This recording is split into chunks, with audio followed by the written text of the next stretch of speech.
We made it. Welcome to Project Game Day NFL Draft Special, presented by Pressbox and Pressbox Online. I am KZ. That is not Glenn Clark. That is Joe Serpico. Welcome, Joe. We're also here with Mr. Paul Valle. Good evening. You're doing double duty today. Good to see you. Double duty, man. It feels the same, though, just 10 hours apart. Yeah, it's just 10 hours apart. I mean, you know, this is, instead of 2 hours, this may be 4 hours. But we'll see what happens. You know, lots of excitement. Ravens picking as early as they have in a long, long time with pick 14. And Paul, I'm going to start with you because you're to me, you're going to be the fan.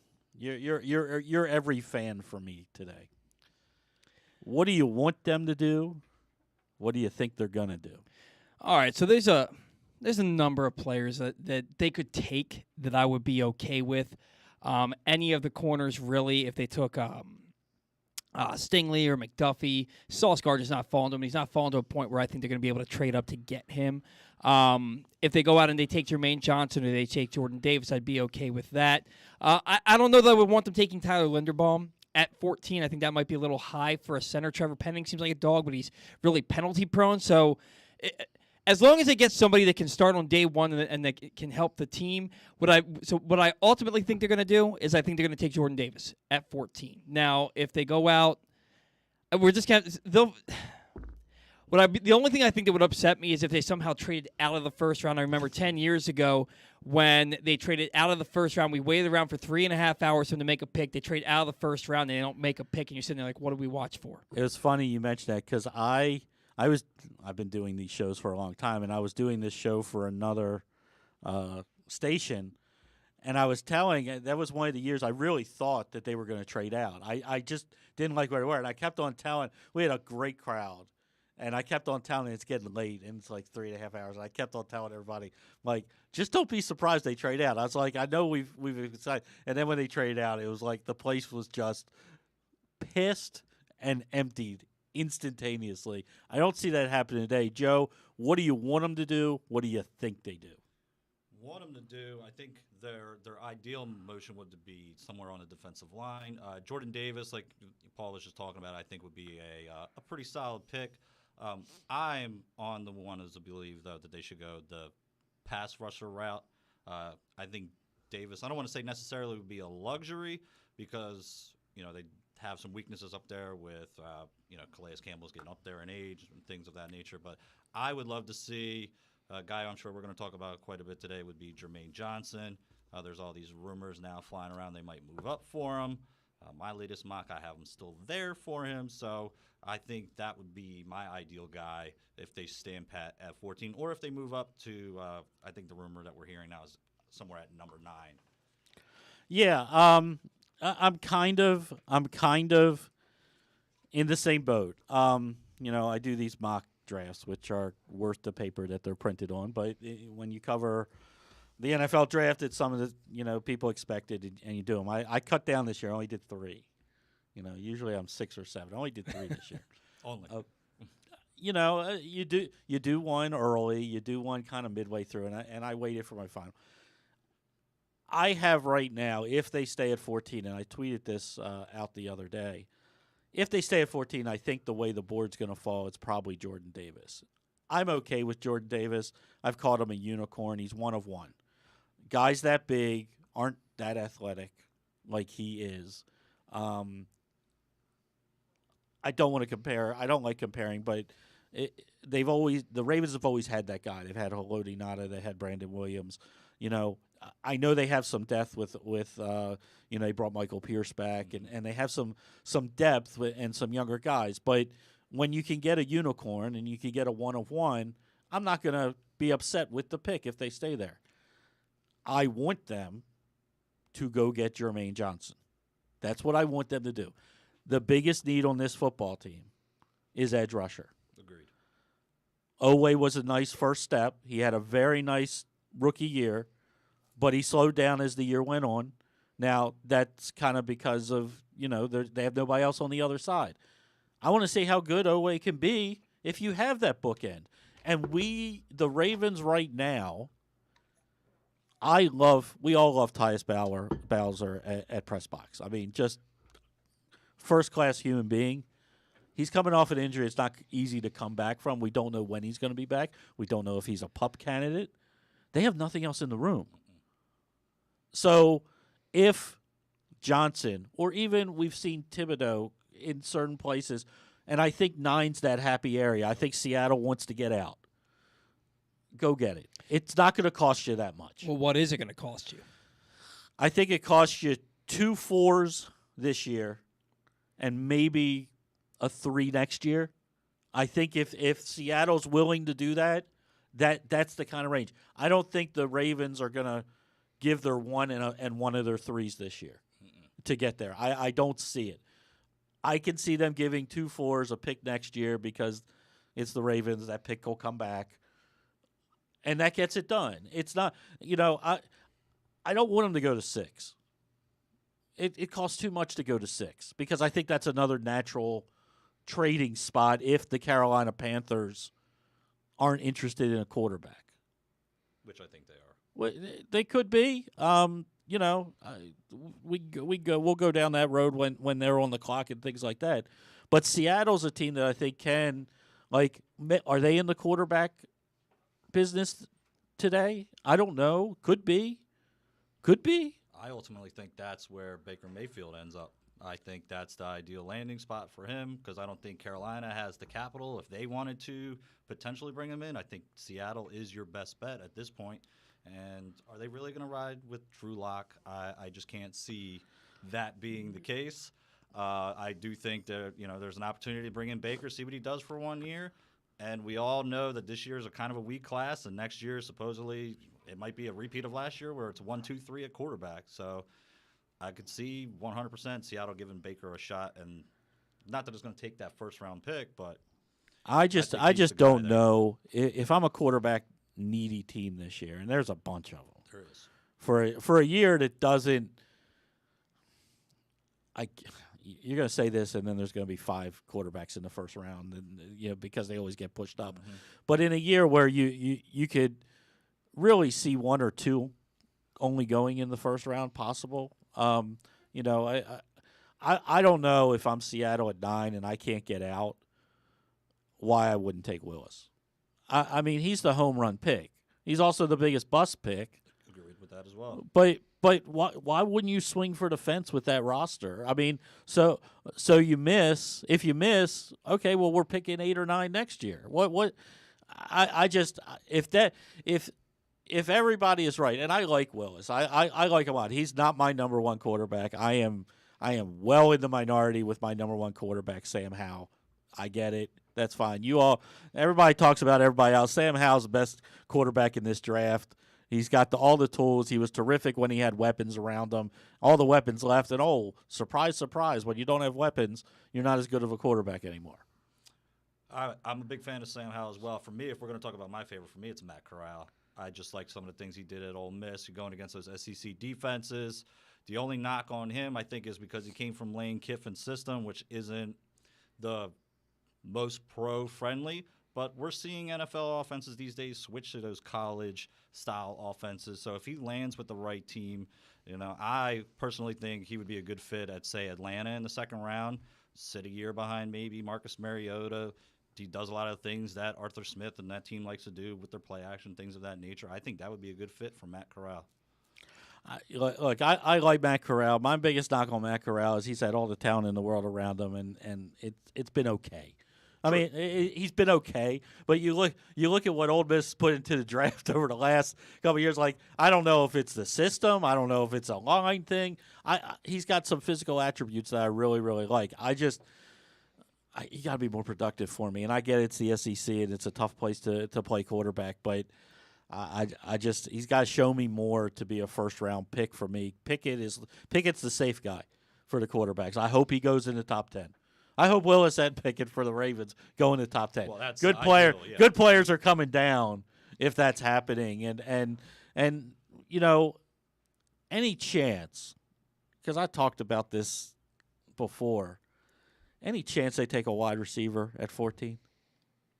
If that's the best player available, Do you think if the best player available is a wide receiver, they really stick to that board?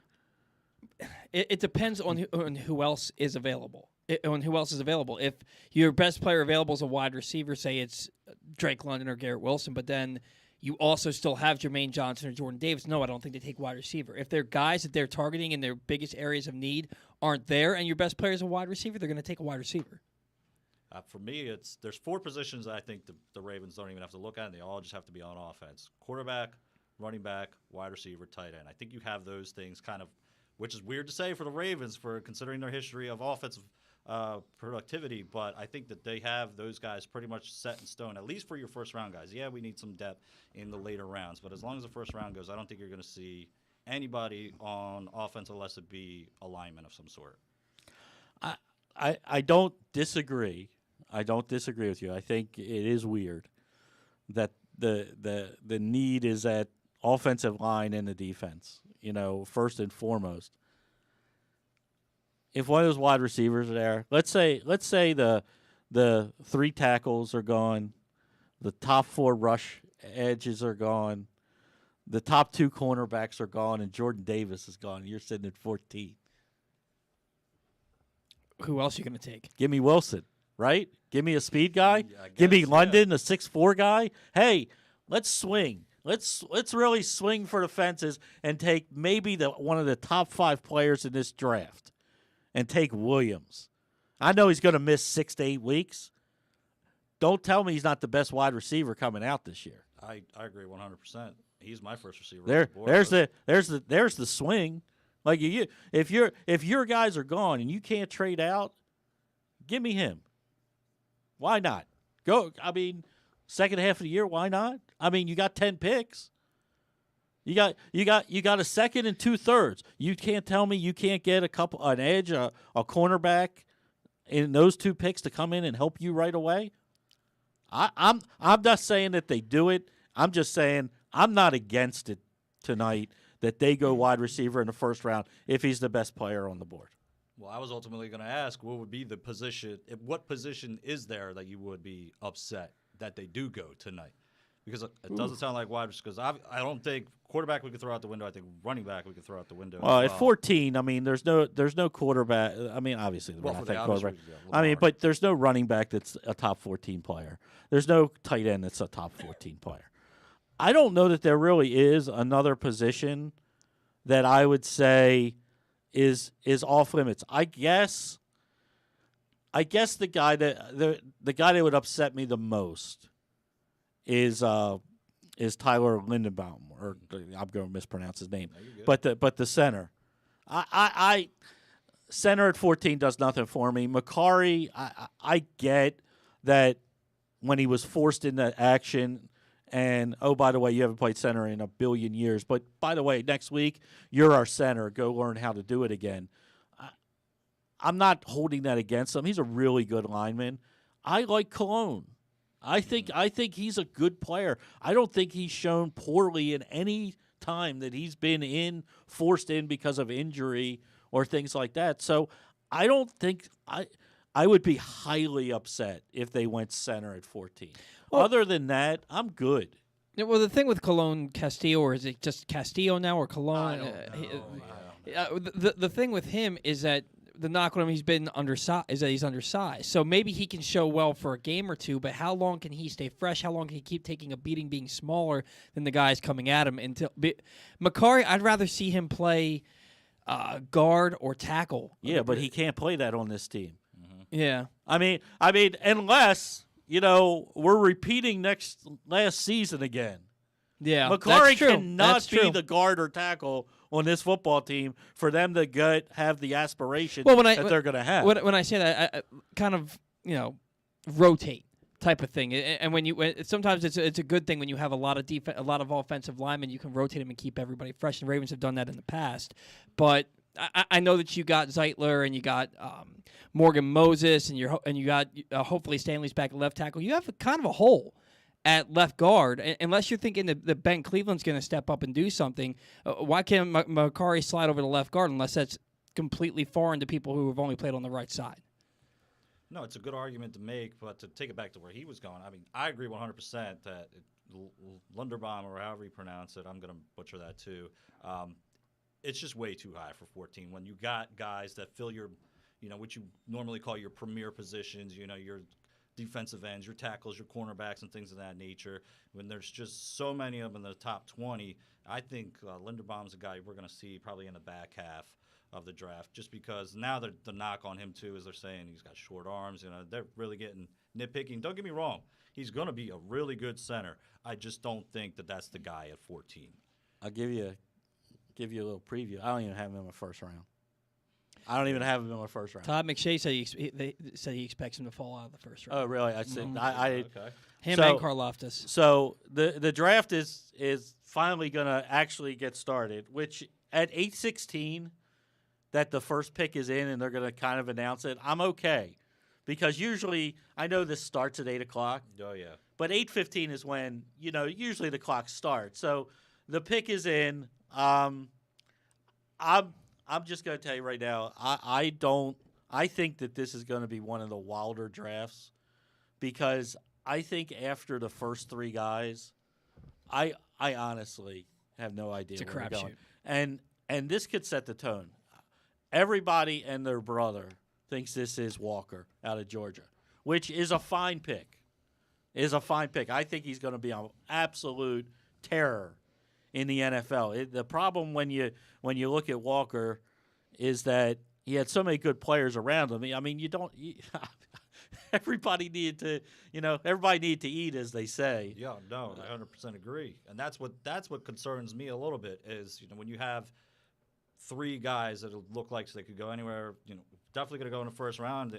They all might go in the top 15. I know we were talking a little bit earlier about where you might slide in Wyatt, but with a guy like that, my only concern is the productivity. In 3 years of college ball, he only had, I think it was 7.5 sacks. I have the numbers here somewhere. I apologize, but that's just the one thing that scares me a little bit. When you got a guy like Hutchinson or even Thibodeau, like I'm still big on Thibodeau. I love Thibodeau. There was a reason why he was the number one up until, let's say, January. It was he was the guy that everybody thought was going to be there, and then the knock on him is the work ethic, and I don't think he did himself any favors by walking out of the combine. So I do think that's the reason why we're going to see him slide. But if it was me, I'm taking Hutchinson at 1, and we'll get to them in a second. But I think the Lions are sitting there just waiting to run if this is Walker. So it is Walker. They have made it official. It is Walker. Again, maybe the worst kept secret in the draft community. About a week ago, this just flipped from Hutchinson to Walker, and Trent Baalke, this is his type of pick. I mean, he did this in San Francisco constantly. Always, it was a running joke. He kept taking the same guy in the first round for 4 straight years. These edge rushers, likes guys with the long arms that can get around and get separation without getting their body into the offensive lineman. It's going to be a good player. I don't. At the end of the day, maybe he's got a little bit more, as they say, juice than Hutchinson coming off the edge. I'm with you. I'm sprinting if I'm Detroit. Again, they take Thibodeau here. Fine, great player. Thibodeau, not Thibodeau. But this is a local. This kid went to Michigan. I mean, this is just for your fan base. Is the difference that great between the two that you're like I can't take, and to your running up, their pick is already in. So they sprinted. They sprinted. They did. Okay, I don't know what you're watching. I don't know if you're watching it live or you're just listening to us. But you know how they put the clock on? They didn't have time to put the clock on. There was no 10 minutes with the countdown. They just went right to the pick is in. Look, I don't think they can go wrong, but for me, fan base wise, production wise, is this Bosa? Is this J.J. Watt? Who is Hutchinson? If he's either one of those guys and you passed on him and he went to the University of Michigan, everybody's looking for a new job.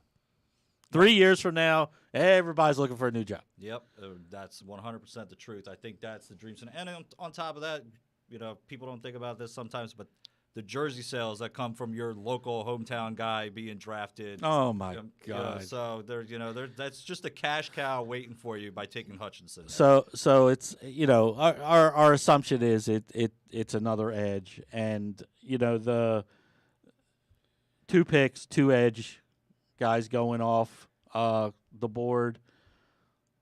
How many of them go? I mean, how high can Jermaine Johnson go in this draft?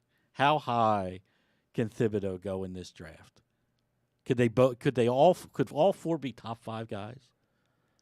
I mean, you look at the Jets and Giants. I think the Texans may need a tackle, but the Jets and Giants, oof. I mean, I think there's an argument for all 3 teams to make that move right there. The Texans have needs everywhere. It doesn't matter where you look at that roster. They need some help. The Jets and Giants are another 2 teams that could use it, and there it is right there. And there's your run. I mean, we've joked about the Ravens many moons ago running after Minnesota's clock ran out. I don't think it was this quick. I don't think it was this quick for Suggs. They didn't even get the counter on, and they took this kid. Look, this is a home run pick.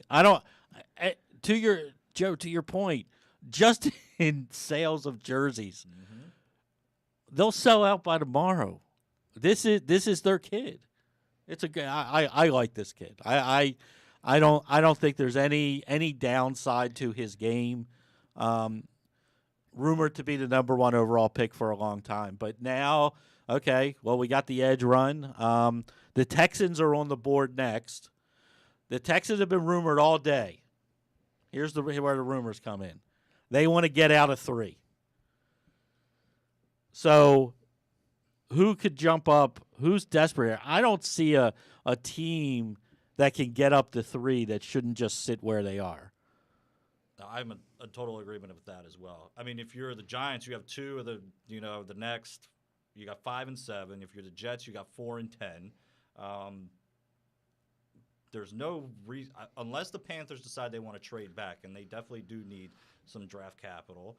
But that's still sitting at 6. So no, I think in the top 5, I do think Thibodeau is the ideal play for the next for the Texans here, just because.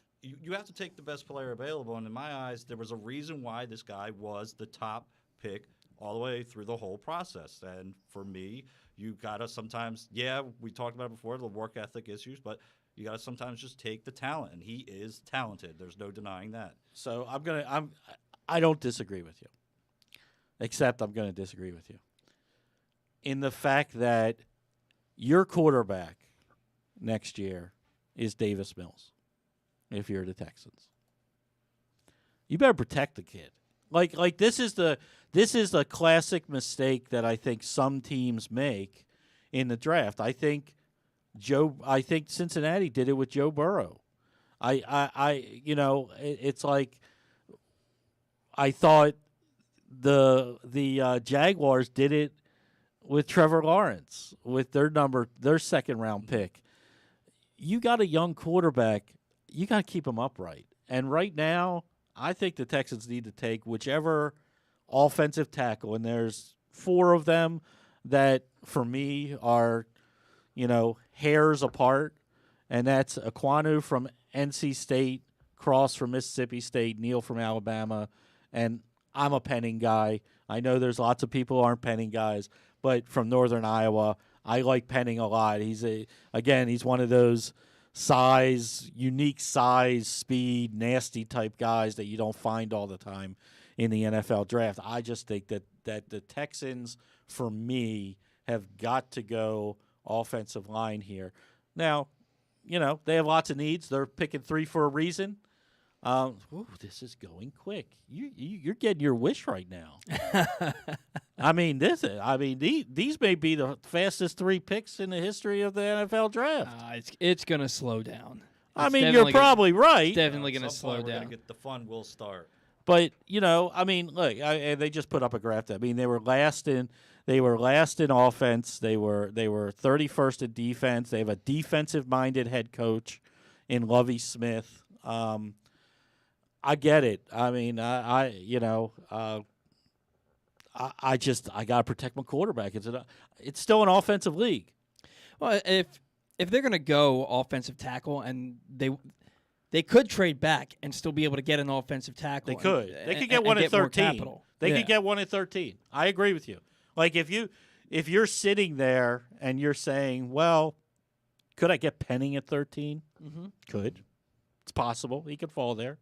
I think 13 to 17 is Penning's block of where he could go. Maybe he gets to 14. That would be my dream. It's my guy. It's my guy in the draft, first round. I want Penning. You want Penning. I want Penning. If it's not Jermaine Johnson, I want Penning. All right. But we'll see. But they rushed up there as well. The Texans. Lot of so I'll give you the rumor for the Texans. A lot of cornerback rumors flying around Houston today. Sauce Gardner. No, I heard Stingley. Yeah, I heard Stingley. I heard a lot of Stingley. I heard that as well. I heard a lot of Stingley. Which now, another guy that kind of shot up the board in the last day, or well, last week, let's say, similar to Walker here. I think if your medical is okay with Stingley's a top 5 guy in the draft. But you can't ignore the medical. You can't ignore that in his freshman year he was fantastic, and then he's had some up and down injury years when, and there's the rumor. And there's the rumor. It was true. Derek Stingley. There he is, yeah. Goes to the Houston Texans. By the way, you're listening to KZ, Joe Serpico, Paul Valle. We're in the Project Game Day NFL Draft Special. Ravens picking 14th. We've had 3 picks go off the board. In 11 minutes. In 11 minutes. I'm serious. These teams have been running up the board. We got the Jets on the clock next, and because this was the first change-up of the draft to many, this is a guy. Look, I love this player. He has everything you want from a cornerback, except health. The limb fracture surgery is what it is. It sometimes shortens people's careers and things like that. But defensive-minded coach at 13, I think the Texans would be in the offensive tackle business without a doubt. I like the fact that what I think is the best cornerback in the draft is still on the board. Sauce Gardner. That's my number 1 player in this draft. Your number 1 player in the draft is Sauce Gardner. I'm a big Sauce Gardner guy.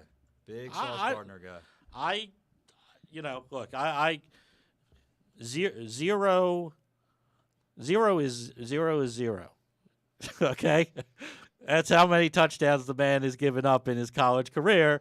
You can't argue with 0 sometimes when you're talking about a cornerback and what their production is as far as how many times they've been beaten in college. I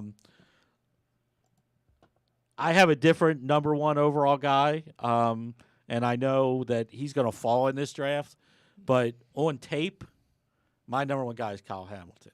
I didn't see a better college football player over the last 2 years than Kyle Hamilton. And I agree, he's a fantastic football player. He just so happens to play a position that I know that just doesn't seem to be highly.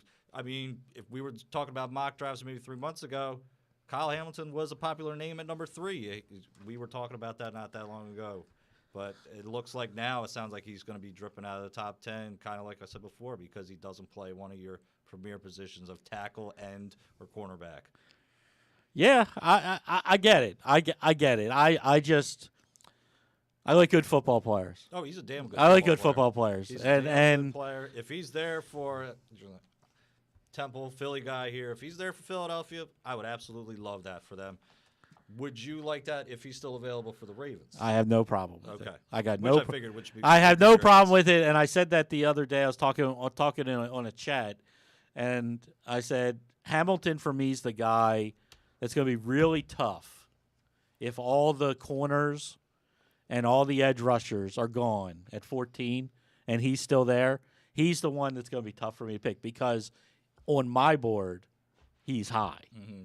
And I don't know where he is on the Ravens board, and I get it because of the free agent signings and what they have. It's probably not the biggest need. But you figure those things out. Jets are on the board now. By the way, you keep on looking at – if you look at our screen, I'm KZ, that's Paul. That is obviously not Glenn Clark. That is Joe Serpico. But the best place to be for the rest of the draft, the NBA playoffs and all the big upcoming events, is the FanDuel Sportsbook at Live Casino and Hotel, Maryland. You can bet on every sport with 61 self-service kiosks open 24/7. Watch all the action from the best seats in the house. Right now, Glenn Clark and Sarita Hubbard and the whole rest of the press box gang that are not here are hanging out there. So if you want to be in the mix when the Ravens pick at 14, way this draft is going, you better leave now. About 9:07. Yeah. I mean, plus, coming up in May, there's some huge fights. UFC 274, Baltimore's own Gervonta Davis taking on Rolando Romero, not But reserve your spot for both events right now by emailing events@sportssocialmd.com. And I'm sure we're going to talk to Glenn, hopefully Rita, a little bit later and see take the temperature as we get a little bit closer. We still have Stan the Fan is going to join us. He's over at the Castle. Hopefully we're going to get the Jets pick is in. They're all congratulating I each think other. it's Sauce. You think it's Sauce? I think it's Sauce. You think it's Sauce? I again, not a bad pick. They need that. Last defensively, I think it's a defensive player. Kid from Oregon still makes sense here. Agreed. Late day rumor, just throwing it out there. I look at late day rumors on this day because we don't know what's in. I heard a lot of Jermaine Johnson here. Ooh. I heard a lot of inklings. It's high. It's high. But some people really like this kid. I really like this kid. I don't have him at 4. But this was the late day. We've already seen the last late day rumor was Derek Stingley Jr. going to the Texans. That turned out to be true. This is another one of those late day rumors that you start, people start talking, especially in the top 5. They start talking because, our guy's going to be there. Yeah. Tell you right now, nobody's taking Stingley 1 or 2. We're taking Stingley. Just that little graphic that they just showed right there, though, I think is the reason why it's probably going to be Gardner. They were saying a league low 7 interceptions last year, and they had I think it was league low and turnover differential as well. They were just showing there too. So why not get your guy that? He didn't have a whole lot of interceptions in college because he wasn't throwing a lot that way, but in the NFL, he's going to get tested regardless. He's going to get tested. He's going to get tested. We're about to find out. And I'm going to tell you right now, we will not tip picks tonight if you're watching us, you're listening to us. And after the Jets pick, we're going to take our first break. Are you okay with that? Yeah, of course. Okay, we're going to take – and there you go. There is Gardner. Look, this is, to me, top cornerback in the draft. Tall, fast, physical. This is the shutdown corner that you're looking for. Very interesting. Two edge rushers, 2 corners go off the board. two positions that the Ravens desperately want somebody to fall down the board for them. We'll see what happens when we come back. You're listening to Project Game Day NFL Draft Special. Sports fans, the wait is over. The all-new FanDuel Sportsbook is now open at Live Casino and Hotel in Hanover, Maryland. This is your chance to win big right in your own backyard. Bet on every sport with self-service kiosks and watch all of the action from the best seat in the house. Make every moment more at the all-new FanDuel Sportsbook at Live Casino and Hotel in Hanover. Please play responsibly. Gambling problem? Please call 1-800-GAMBLER or visit mdgamblinghelp.org. The biggest pro wrestling stars today and all time all have one thing in common. You've heard them on Jobbing Out. Matt and Nick Jackson, the Young Bucks. Thanks for having us, man. Appreciate it. The great Kurt Angle. Thanks for having me on the show. I appreciate it. Matt Riddle. Yeah, man. Thanks, man. The champ, Drew McIntyre. Oh, thank you for having me. The great Ron Simmons. Damn. Keith Lee. Appreciate you guys having me, man. Bill Goldberg. My pleasure. Charlotte. Thank you so much for having me. Mick Foley is with us. This is the greatest name for a wrestling show I've ever heard. MJF. I'm glad you're happy I'm on this show because I'm freaking miserable. Le champion.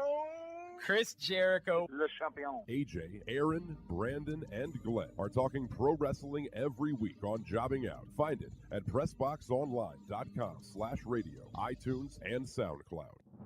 Answering Baltimore's calls for help, running in when others run away, working together toward one shared vision for a thriving city. That's your Baltimore Police. But the department needs more good people, people like you. Join a proud new generation of Baltimore Police and make an active difference in your community. Start with competitive wages and excellent benefits on day one. Join for good at bpdrecruit.org. Stan the Fan here, welcoming back one of my favorite sponsors, the Costas Inn. And everybody around Baltimore knows the Costas Inn is a great place to go and grab crabs, steaks, salads, soups, whatever's on your mind to eat in person. But did you know that the Costas Inn has upped their game? They are now one of the premier takeout places in Baltimore. Give them a call now to order your food, 410-477-1975. That's the Costas Inn, over 4100 North Point Boulevard. The latest edition of Pressbox is available now. On the cover, Luke Jackson profiles Orioles catcher Adley Rutschman, diving into where his passion for baseball and for catching comes from and how he uses that passion to elevate those around him in the Orioles organization. Also inside, Bo Smolka takes a look at how the Ravens' 2021 draft picks can make progress in year two, and Glenn Clark offers a very unique tribute to former rival Mike Krzyzewski that all Maryland fans can appreciate. Pressbox is available for free at over 500 area locations, including 60 Royal Farm stores, and you can always find the entire edition, as well as the best daily coverage of the Orioles, Ravens, and Terps at PressBoxOnline.com. Stay tuned. Your chance to win $1 million is coming up. Probably not from us. You're listening to Glenn Clark Radio. Hey, we're back. It's not Glenn Clark Radio, but it's Project Game Day's NFL Draft Special, and, you know, you're probably getting hungry. I know we are. Glory Days Grill's spring seasonal menu is available now. Enjoy delicious offerings like the opener, the flash fried pork belly in their popular Korean number 2 sauce. That sounds really good. Plus the crunch burger with home run sauce, white American cheese, and house-made chips, as well as the baseball cut sirloin with blue cheese. Man, I shouldn't have read this. This is making me hungry. Grilled shrimp with garlic butter, strawberry salmon salad, and the Cracker Jack sundae with a waffle ice cream with a waffle ice cream and Cracker Jacks. Woo! Get your order in right now at glorydaysgrill.com. Glory Days Grill, great food, good sports. That all sounded delicious. What time are they open? Can they stay open late for us? They're probably open till 12 tonight, I'd imagine, as long as the draft is going on. Oh, yeah. They may. By the way, I think it's going to be Evan Neal here to the Giants. Yeah. That's my pick. Evan Neal makes sense. I think offensive tackle makes a lot of sense here. They did not pick up the 5th-year option on Daniel Jones that was announced today. Daniel Jones, I'm going to say this right now. I don't know if Daniel Jones is a good quarterback. because his entire time in New York, everybody's been injured. They haven't protected him. You're supposed to, last year they took a tackle, Andrew Thomas. Okay. I think he'll grow into it, or 2 years ago. He'll grow into it. I think you need another tackle. I just what are you doing? I mean, you're not picking up his 5th round option. Are we taking a quarter? Are we just going to suck this year and take a quarterback next year? What are we? I mean, they suck every year. I understand, but you just gave up on your quote unquote franchise quarterback, and you've done nothing to help him. Not to mention Saquon Barkley's been injured seemingly every year. Barkley's been injured. All the wide receivers. They took Tony last year. What was he? Injured. And what did now they're trying to trade Tony. For God. Yeah. What did Galladay do for him? Galladay did nothing. Exactly. It's like you're judging Daniel Jones. And let's not forget 2 horrible coaching staffs that he's been under as well. I just think you got to get this kid protected and see what he can do. And you got your choice. I don't care which one it is. Ekwonu, Cross, Neal, Penning, any of them. Just take one of them. Now, like I said, the split second we just went off air there, I can see Thibodeau being the pick here. Hope that Willis is the quarterback or any quarterback taken at number 6, which is next, and then the Giants are back on the clock, so they can have their pick of whether they want Neal, Ekwonu, or Cross at that number 7 spot. It makes a lot of sense, and there it is. And there it is. And you're right, and that's an excellent point. You're up in 2 picks. Worst case scenario, you take the second best on your board. I'm good. I like that. So there's one of the guys. Okay, he went top 5. It was a big rumor he's going to fall. Okay. Not falling. He's top 5. Okay, so he wasn't 1 or 2. I like the outfit. Got to give him an A+ on the outfit. Got a little sparkle going on. I like that. Got a little sparkle going on. It looks good. Looks good. Is that a Snickers bar? No. Is it? It is.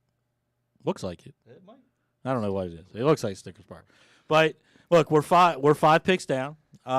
Rather quickly. Nobody that's been selected right now, the Ravens were going to have a chance at. Let's just, you could be disappointed. You can be out there and say, oh, my God, I was hoping Thibodeau was going to fall. Well, I mean, yeah, we're all hoping somebody falls.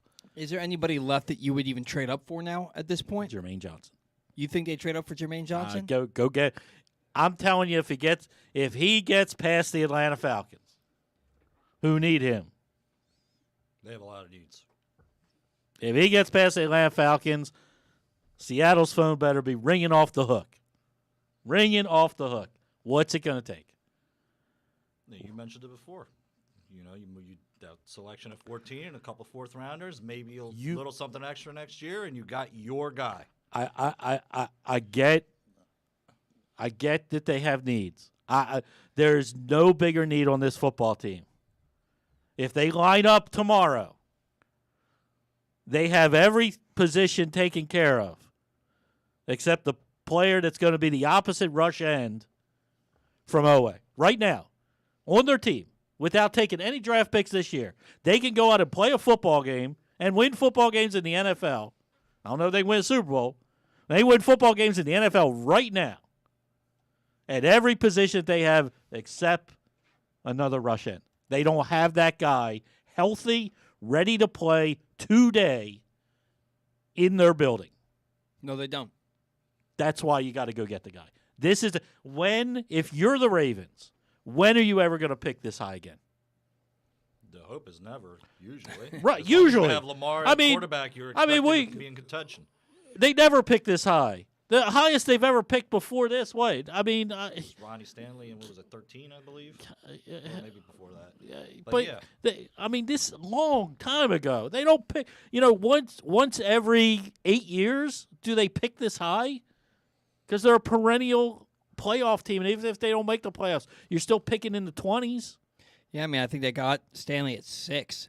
and then I think they got Humphrey 17. Yeah, And I mean, and that's it. I mean, they you- don't pick that high. You don't You're pick right. that high. So when are you going to have an opportunity to go inside the top 10 and make a pick?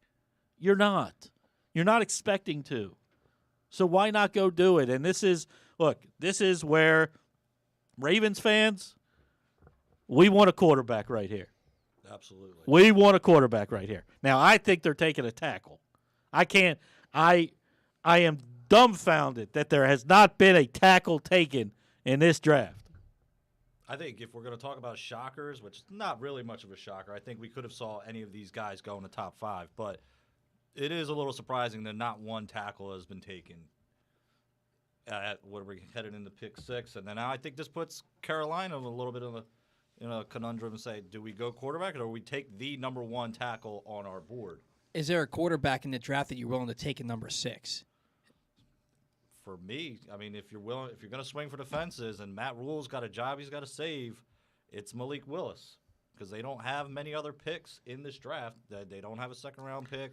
I believe they don't have a third-round pick as well. So if they're gonna get a quarterback, this is their opportunity, and that's why I could also see them being a prime candidate to maybe slide back a couple spots as well. Well, there goes that thought.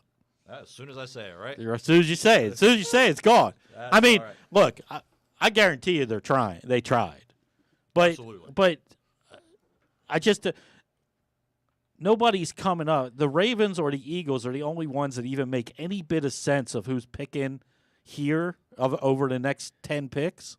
They make any bit of sense to come up to 6. If you're the Ravens and you're looking at the board, I'm at 6. I got 3 offensive tackles on the board. All those receivers. I got all those receivers. I still have Jermaine Johnson on the board. Why am I coming to 6? I don't need to get to 6. I need to get to 9. Costs you less to get to 9. Seattle wants to get out. And if you just go down teams' needs, most of them are not looking for a defense. The Giants just took one. Atlanta certainly could be in the mix, but I'm kind of convinced that the wide receiver is going to be their route because the whole Calvin Ridley situation, and there's absolutely nothing behind him. And then your guy Kyle Hamilton, I mean, maybe he's still there, but I think there is some concern if you're the Ravens because now there is just one of those rushers that's there for you in the top 10. Right. So if you're going to do it, this is the year to do it. I mean, you got to think at this point the next pick is a tackle. The Giants have to take a tackle. If they're just going to ignore the fact that they need offensive line help, okay, fine. You'll be picking here again next year. Congratulations. This to me, I'm going to say this. None of these quarterbacks are worth the sixth overall pick. Agreed. They're not. And I don't think a quarterback solves Matt Rule coming back next year. In fact, I think it hinders him coming back next year because that means you got to play this kid at some point this year. Quarterbacks don't sit when you're the 6th overall pick. They don't sit anymore. Well, we just saw Trey Lance do it last year, but no, I agree because they don't have the same situation. They don't have the same situation. It's Sam Darnold or P.J. Walker. Right. So when you're looking at the Panthers here, it's like if my job's on the line, I got to make my football team better. Malik Willis, Pickett, take whatever quarterback is on top of your list. That doesn't do it for me this year at 6. I'm taking a tackle. I'm going to make it go with Sam Darnold. Again, I know it was 3 games last year. Sam Darnold looked damn good for 3 games. Like, damn good. I don't know. Anybody can say whatever you want, don't think he's a good quarterback. For 3 weeks last year, Sam Darnold was one of the best quarterbacks in the NFL. No doubt. Look at the stats. Look at what he was doing. They were protecting him. What happens? A couple injuries happen. You don't have this guy, you don't have that guy. If Matt Rule wants to keep his job, it's an offensive tackle for me, and then you're looking at 2 offensive tackles in a row, and then you're looking at the Falcons. Okay? Falcons need a wide receiver. I don't know if they're going to take a wide receiver. They certainly need a wide They receiver. definitely do. They need a wide If you receiver. look at that depth chart, it is pretty bare. I mean, this is, and this is where we start to get into how far, if the quarterbacks don't go here, how far do they fall? Because you're starting to take obvious spots. And I'm going to say this, bravo. It's a smart pick.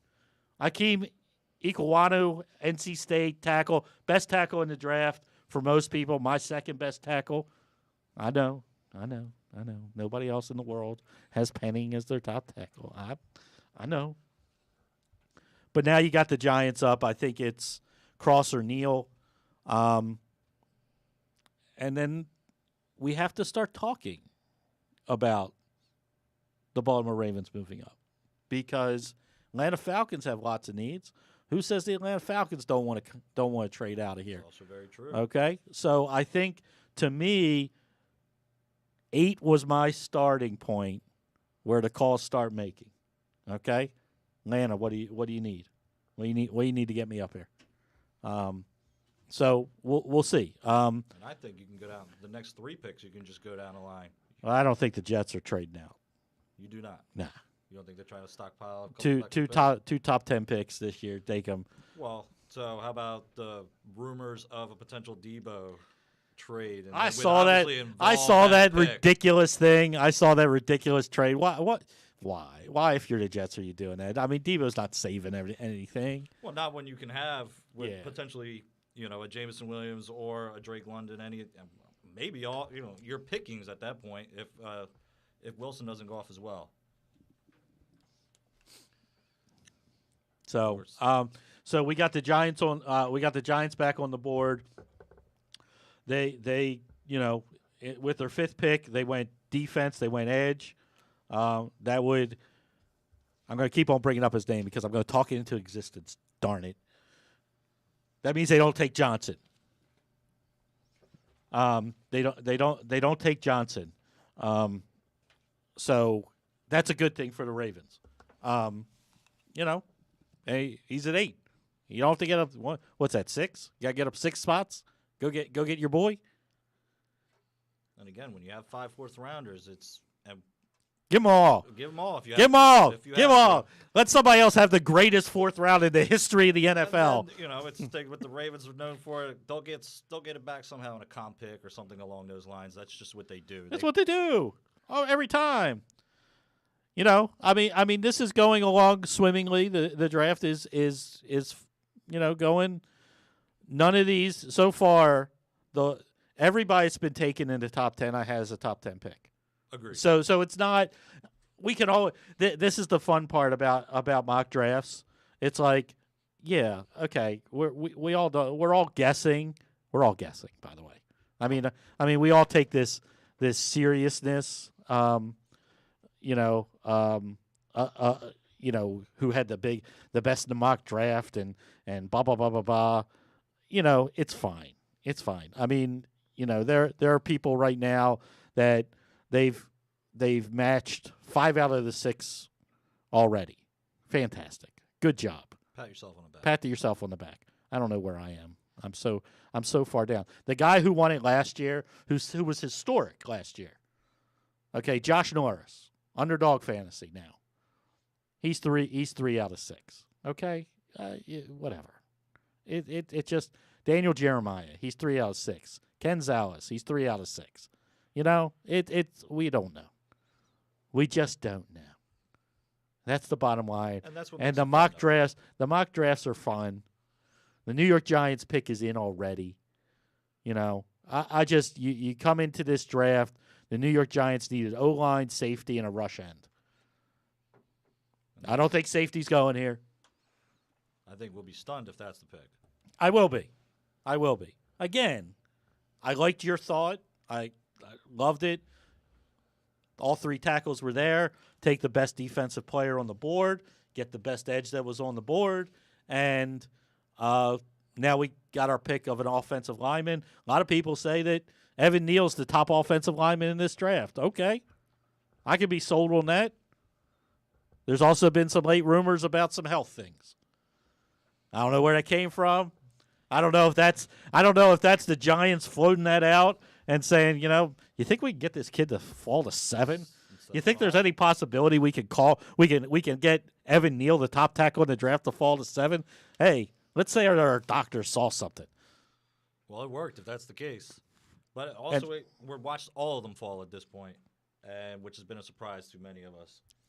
So to me, I mean, for me, it's Neal. I think it always has to be. I mean, and there it is. I mean, this was almost as no-brainer a pick as there's ever been at this point.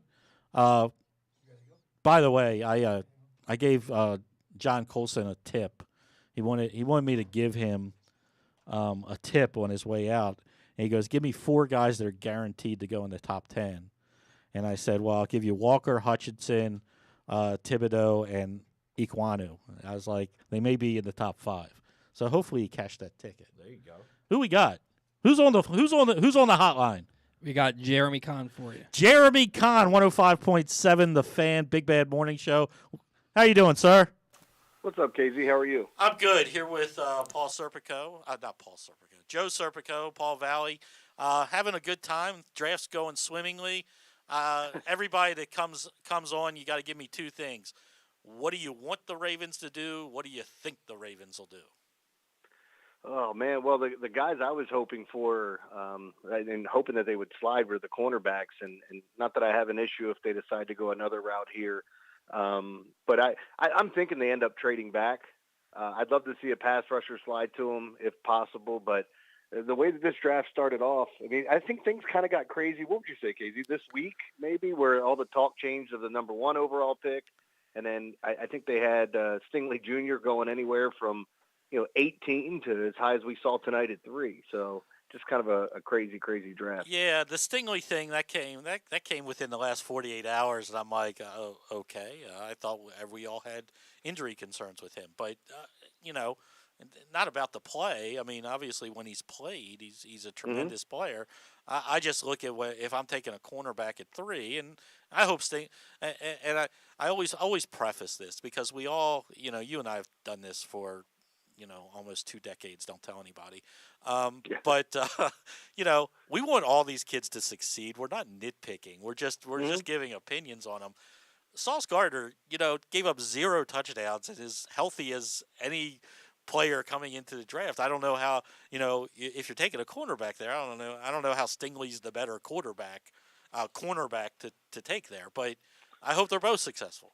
Well, it's funny because he was my favorite cornerback in the draft. Actually, Stingley's my favorite player in the draft, and I like Olave as well as a wide receiver. But all that being said, they were 1 and 2, and I didn't care how you stacked them up. I think they're both going to be excellent pros. I was just kind of shocked that they went as high as they did back to back. So, if all the talk was true earlier today, it seems like up next we could be seeing that run on wide receivers happening. Yeah, I think you can. I'd also I'll just throw one name in there. We talked about him yesterday. Jermaine Johnson is there. I'm scared that the Falcons are going to take him. Yeah. Well, I was on with Inside Access today, and Jason Lockenthor brought up all the scuttlebutt of Kyle Hamilton falling and the Ravens taking him. And I mean, I'd be totally fine with it because I think the kid's a hell of a player, but it would be another one of those picks where you're going, wait a minute, didn't they just sign a safety? Don't they have Chuck Clark? But, you're always playing chess and not checkers out here, and maybe they'd have some different formations. And we no longer have the traditional base defense that we've seen in the league before, so I'm sure there'd be ways of getting all the guys on the field. Jeremy, you mentioned about potentially them trading back. So far in here, we've been talking about them potentially moving forward, whether it be 8 or 9. I guess just kind of talk about where you could see them trading back to, and are you in that boat that's opposed to potentially trading with the Steelers, say if the Steelers want to move up for a quarterback? See, I've never even cared about making trades with teams that, for example, if I were going to trade my quarterback for picks or something, and I had a team in the division that's offered me a ton, and a team out west that's offered me an equal amount or something close to it, I'll probably trade them outside of the division. But I have no problem whatsoever, whether it's players or picks, trading if you're finding value in it of yourself, because you're going to have confidence in what you're doing. I've never cared what players do when they leave here. If they excel, hats off to them for finding a new location and things going great. But as far as moving up, I mean, it would be interesting to see if there was a pass rusher that they wanted, if they're trying to jump somebody.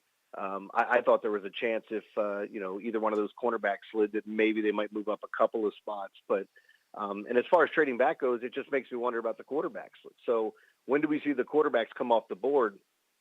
And if there's one on the board and somebody covets it and they call the Ravens, maybe they potentially say, hey, there's too much value in these middle picks that we're going to get, and they do trade back. So I think it would be contingent upon that. But I'd have no problem if it was the Steelers that called them and they said, sure, we'll take your draft picks. Yeah, I agree with you. I saw that and like, oh, we can't help the Steelers. It's like, why? I was like, you're not helping the Steelers. You're helping yourself. And so who's so on a trade back? And by the way, we'll give you, as we're talking with Jeremy Kahn, 105.7 The Fan, Big Bad Morning Show, the Falcons selection is in. Roger Goodell is going to tell us momentarily that they took Drake London, which is what you said, that this could be the start of the run on the wide receivers. I think we could obviously see the Commanders going the same route there, which I don't think that's a bad thing there. Seahawks certainly. We've heard all the rumors with DK Metcalf, whether they're going to move him, and if they think they're going to move him, do they go wide receiver here? So I think you could see that run on wide receivers here. Who is your favorite receiver this year? For me, it's Jameson Williams. I get the injury stuff. I do. But there was no wide receiver that I saw that was any better than he was through their college career. And it's not like it's an injury that is going to slow him down, or that they're not saying he can recover from and be the same old player. And if I have to wait 6 to 8 weeks for the best wide receiver in the draft, okay, yeah. It's some of these injuries, unless we're talking microfracture surgery, right. Let's be honest, an ACL tear, even an Achilles tear, it's not a death sentence anymore in the NFL, NBA, Major League Baseball, what have you. But so I always wonder when teams are like, oh, he gets dinged because he's hurt. Like, okay, give him the proper amount of time to come back and he'll be fine. Like I'm not worried about that. Yeah, and that's it. I mean, and all these wide receivers, like I just want to say this: all these wide receivers, they're really close for me. I mean, but they're different. They're different guys. I mean, Drake London is Mike Evans. I mean, you watch him play and you're like, hey, that's Mike Evans in a USC uniform. Those are the comps they're going to. It's just uncanny though. I mean, Wilson's the speed guy. I mean, he runs all the routes. Olave is as good a route runner as in the draft. And then there's the guy that Williams was my one. I'm a big Treylon Burks fan. He's the guy, we always joke, everybody's got a type. He's my type.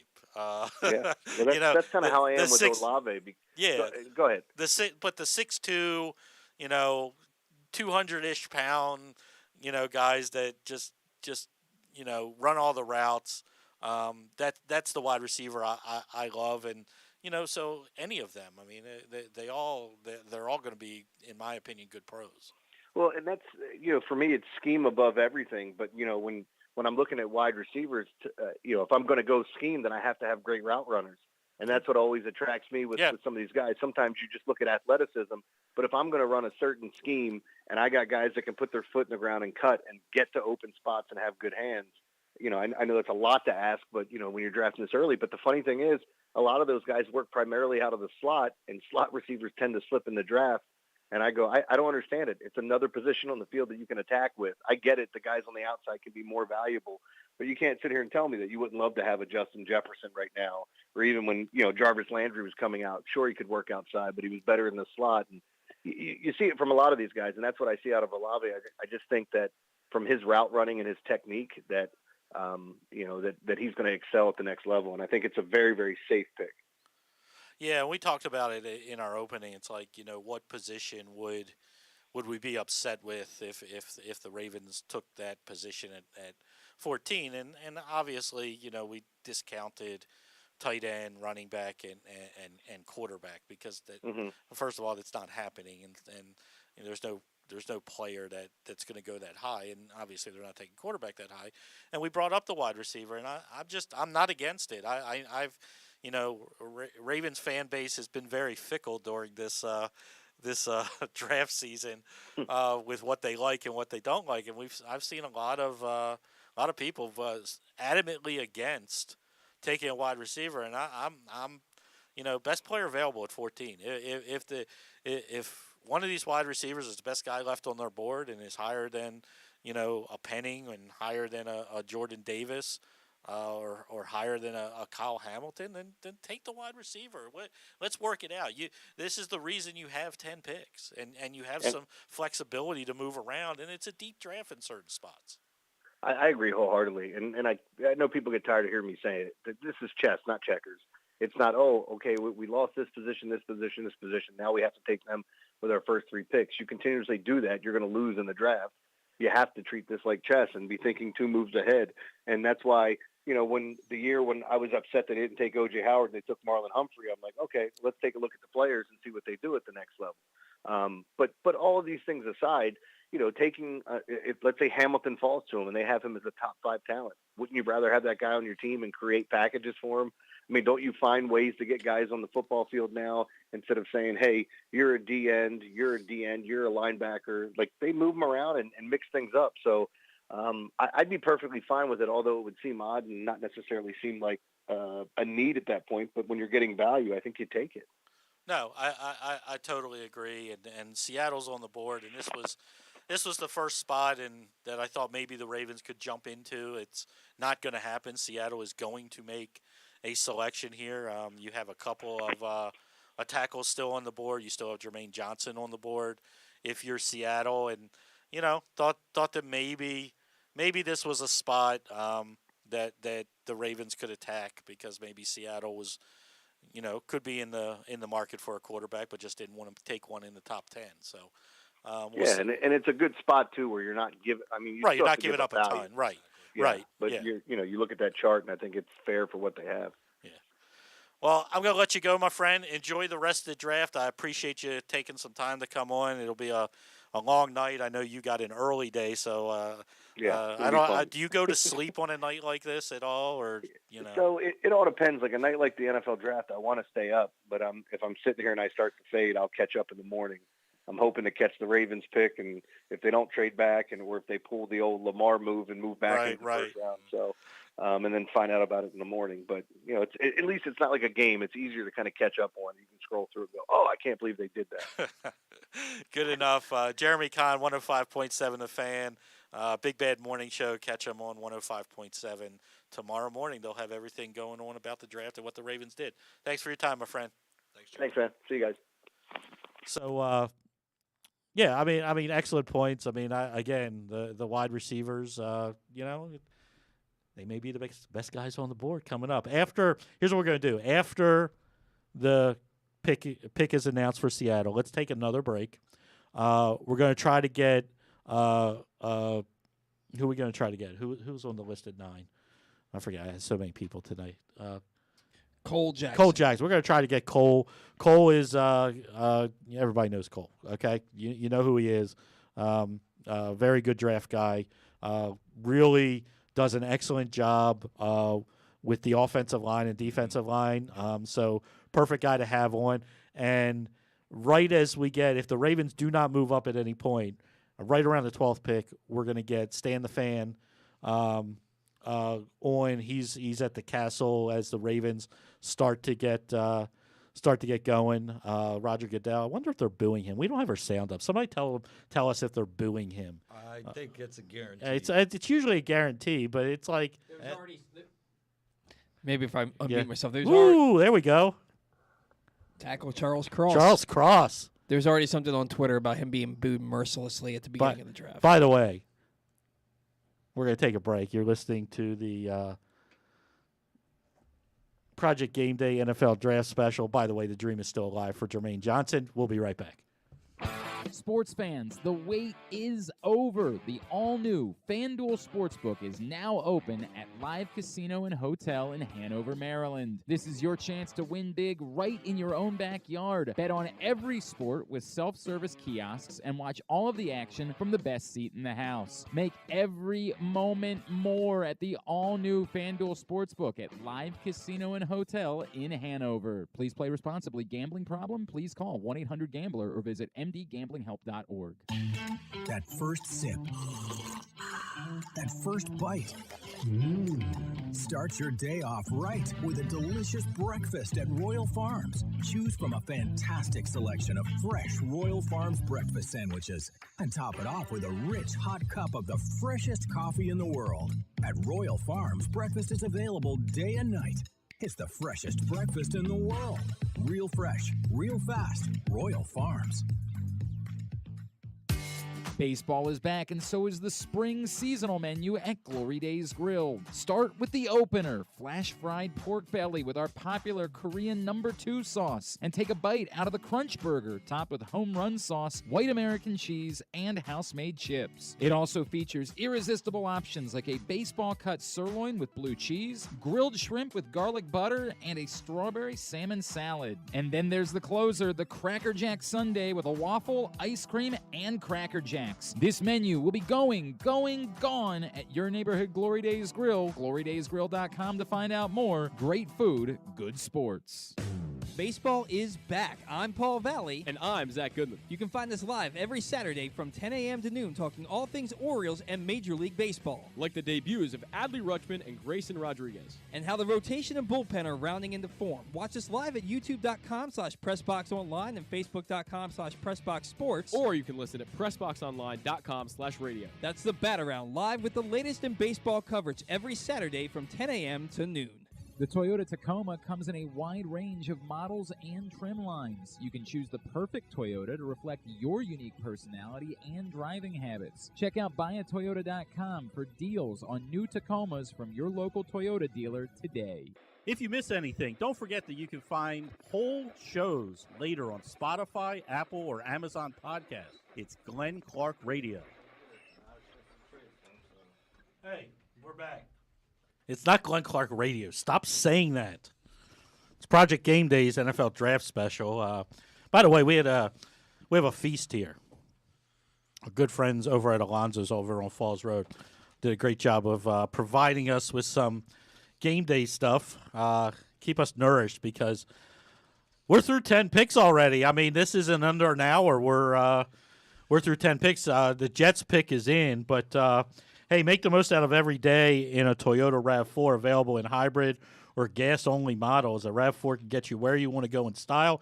Check out buyatoyota.com for deals on new RAV4s from your local Toyota dealer today. Jets here expected. I mean, you know, they went with Gardner, right? Sauce, yep. They went with Sauce, and then the New York Jets, I have them going wide receiver. Wouldn't surprise me wherever they go. I mean, again, I have a receiver as well in my mind. You know, too. with the three tackles off the board. I don't know where we go next. We have Cole Jackson with us. Cole, what's up, my man? How's it going, guys? Thank you guys so much for having me on. Yeah, no, thanks for joining us. I know you got your own thing going on, so we're kind of simulcasting back and forth with what you got going on. Any surprises for you so far in the draft? I would say so far this draft is almost going, I guess I would say worst case scenario, board at 14 for the Ravens. I definitely was surprised to see corners go back-to-back at 3 and 4, but I never expected either of them to really fall out of the top 10.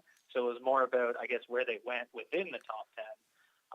But I guess Charles Cross was a little bit of a surprise. I just made a joke on Twitter that, of course, the Seahawks of all teams would wait till after trading Russell Wilson to build no line. But still, again, wasn't expecting him to fall. But there really hasn't been anyone taken that I guess I wasn't expecting. We'll see here, I guess, if the wide receiver run starts, that could maybe push like a Jermaine Johnson down to 14. But so far, I think it's going about how you expected. I mean, obviously, weak QB class, no one seems to want to reach. So going about as expected. Well, the good news is that the Jermaine Johnson dream is still alive. It is alive because the New York Jets go from their wide receiver Garrett Wilson out of Ohio State, the speedster. So a couple wide receivers come off the board. I've said for a while, we get into this thing, and I'm going to ask you the same question. What do we want the Ravens to do, and what do we expect the Ravens to do, which are sometimes two different things. One of my big things is I want them somehow, whether it's a trade up or sit at 14 and take Jermaine Johnson. I think it's the biggest hole that they have on their team. Where do you stand as far as what do you think they're going to do as there's 4 picks away, and what would you like them to do? Yeah, great question because it's a great way to frame it because there's always our opinion versus what we think they'll do. What I would like to see is them get a dynamic pass rusher, whether they see that as a Jermaine Johnson, which I think based on his film this year, I think that makes a ton of sense. Whether they see that as the projectable traits of a Jordan Davis, where he truly does have that kind of pass rush upside, maybe didn't put it all on tape given how much two-gap he got asked to do in Georgia's defense. But what do I expect them to do? I mean, it's been a weird week. You get the reports of Ronnie Stanley's health, the reports of the interest in Trevor Penning, and it really does feel like Trevor Penning is such a Baltimore Ravens kind of guy. He's got all those intangible measurements, everything that they kind of covet in their tackles. So that's really, sometimes when there's smoke, there's fire, and it really seems to be that interest in Trevor Penning may come to fruition. Okay, let's pull the blanket away from KZ and Cole Jackson. Okay, we talk a lot over the internet, don't we, about draft? Who was the first person I sent you this year? Yeah, it was it was Trevor Penning, and so he was one of my first film rooms that I did on my YouTube channel, and it all got sparked by Ken sending it. And that was the thing. Like when I went back and watched him, I didn't dislike him. He was a first rounder to me. So it's not that I think there's been some narratives out there that mostly from. I'm an O-line guy. I'm an O-line coach. One-on-ones in camp settings are so disadvantageous to offensive linemen. It's crazy to me. So I don't think he's as bad as some people seem to think he is. That's for sure. Okay. So just in, Saints made a trade up with the Commanders. I still got to get used to saying that. Taking the 11th spot. The Saints will now pick up that spot. We're waiting to see what the compensation is. But Cole, you're my go-to guy when we're talking about the O-line stuff. The top 3 are off the board. We know that you and KZ are big Penning guys. But who after that do you see being the next guy off the board, whether it be Linderbaum or Zion Johnson? Who's your guy that would be next up? My guy would be Zion Johnson. I absolutely loved his tape. I had a ball with it. The stuff he did at the Senior Bowl, he struggled with snapping when he played center, but he showed his ability off the snap to get his hands up, show the quickness. So he brings that kind of center guard versatility. I think that center ability may not be year one for him, but it does look like down the road ability. But he's scheme diverse. He's physical. I have a huge, I'll say, physicality bias. If I see a college football player that doesn't play physical, it's always going to concern me with how they're going to play at the NFL level. And that was mostly why I had Evan Neal at number 3 in my top 3. It was just he was the least physical across Icky and Neal. So that's one of the things I love about Zion Johnson. And I think his sneaky guy, because I think of how pro-ready he is Bernard Raymond. He's 25 years old. That's always going to kind of turn you off.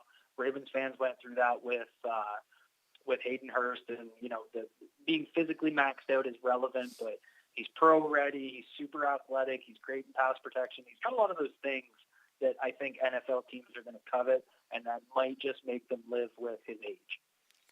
Yeah, I can't get past the age with him. I really like the player on tape.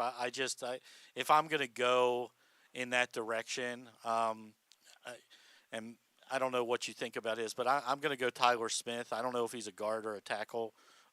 in the NFL right now. But I really like his tape out of Tulsa. What's your view on him as a guy that I started him in my when I did my first mock, I had him in there, and he stayed there for me. Where are you on Mr. Smith?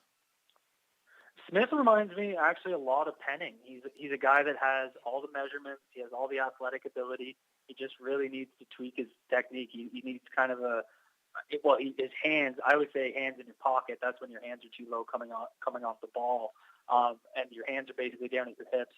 So he's a hands in my pocket kind of guy. He's an outside hands guy. Penning and Smith basically led college football in penalties for offensive tackles, but I very rarely concerned about fixing a player's hands. It's anytime you have to fix any technique issue, it's projectable, but I'm way more concerned when I have to fix an offensive tackle's feet. You don't have that issue with Smith. He's physical. He's, again, physicality bias coming into play there. Yeah. But he's physical. He's got the Mauler mentality. He's a tone setter. He looked like a first rounder to me. I think end of the first round, but he just has, again, all those things that NFL teams covet. Yeah, I mean that's what I saw, and you said something very important there, and that's the feet. Everything else can be coached up, but you can't coach up feet. You either have it or you don't, is my opinion. By the way, Washington's going to get the 16th overall pick, a third-round pick, 98, and a fourth-round pick, 120, in exchange for the 11th overall pick. So you get a third and a fourth. Flop ones. We'll see who the Saints are coming up for. Maybe we see our first quarterback. I mean, they have been linked to a quarterback with one of their picks later in the draft when they were down at 16 and 19. The only thing I question here is if it is a quarterback, who are you jumping over to get a quarterback for? I mean, I don't know. Maybe Houston. I guess I'm just looking at. I mean, the Vikings aren't taking one. Maybe the Texas Ravens aren't. Eagles aren't. Who are you jumping over? That's why I like to think. That's why I almost think it's not a quarterback, because I don't know that anybody was taking a quarterback there unless they thought somebody else. Unless they were worried about the Steelers coming up and taking Willis, ahead of them. I don't know. After this pick, we're going to let you go because I know you got your own thing going on. I truly appreciate you giving us a couple minutes tonight. But give me a guy, if the Ravens do not go offensive line in round 1, give me somebody more round 3-ish, 4-ish that you'd be okay with. I think everyone out there is sick of me mocking Rasheed Walker. Yeah, me too. Me too, which means it's never going to happen. I mean, he's even from Maryland, so it makes too much sense. But he has been my guy. There's a lot of zone.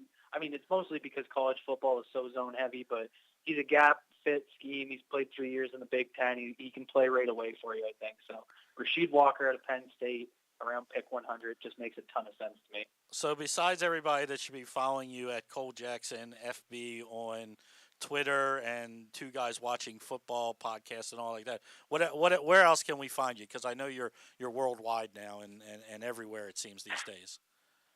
Well, I actually downsized, so I'm just doing the Two Guys Watching Football YouTube channel and coverage on Twitter. So I've just kind of downsized to just doing that, and it's going really well this year through my first full year on YouTube.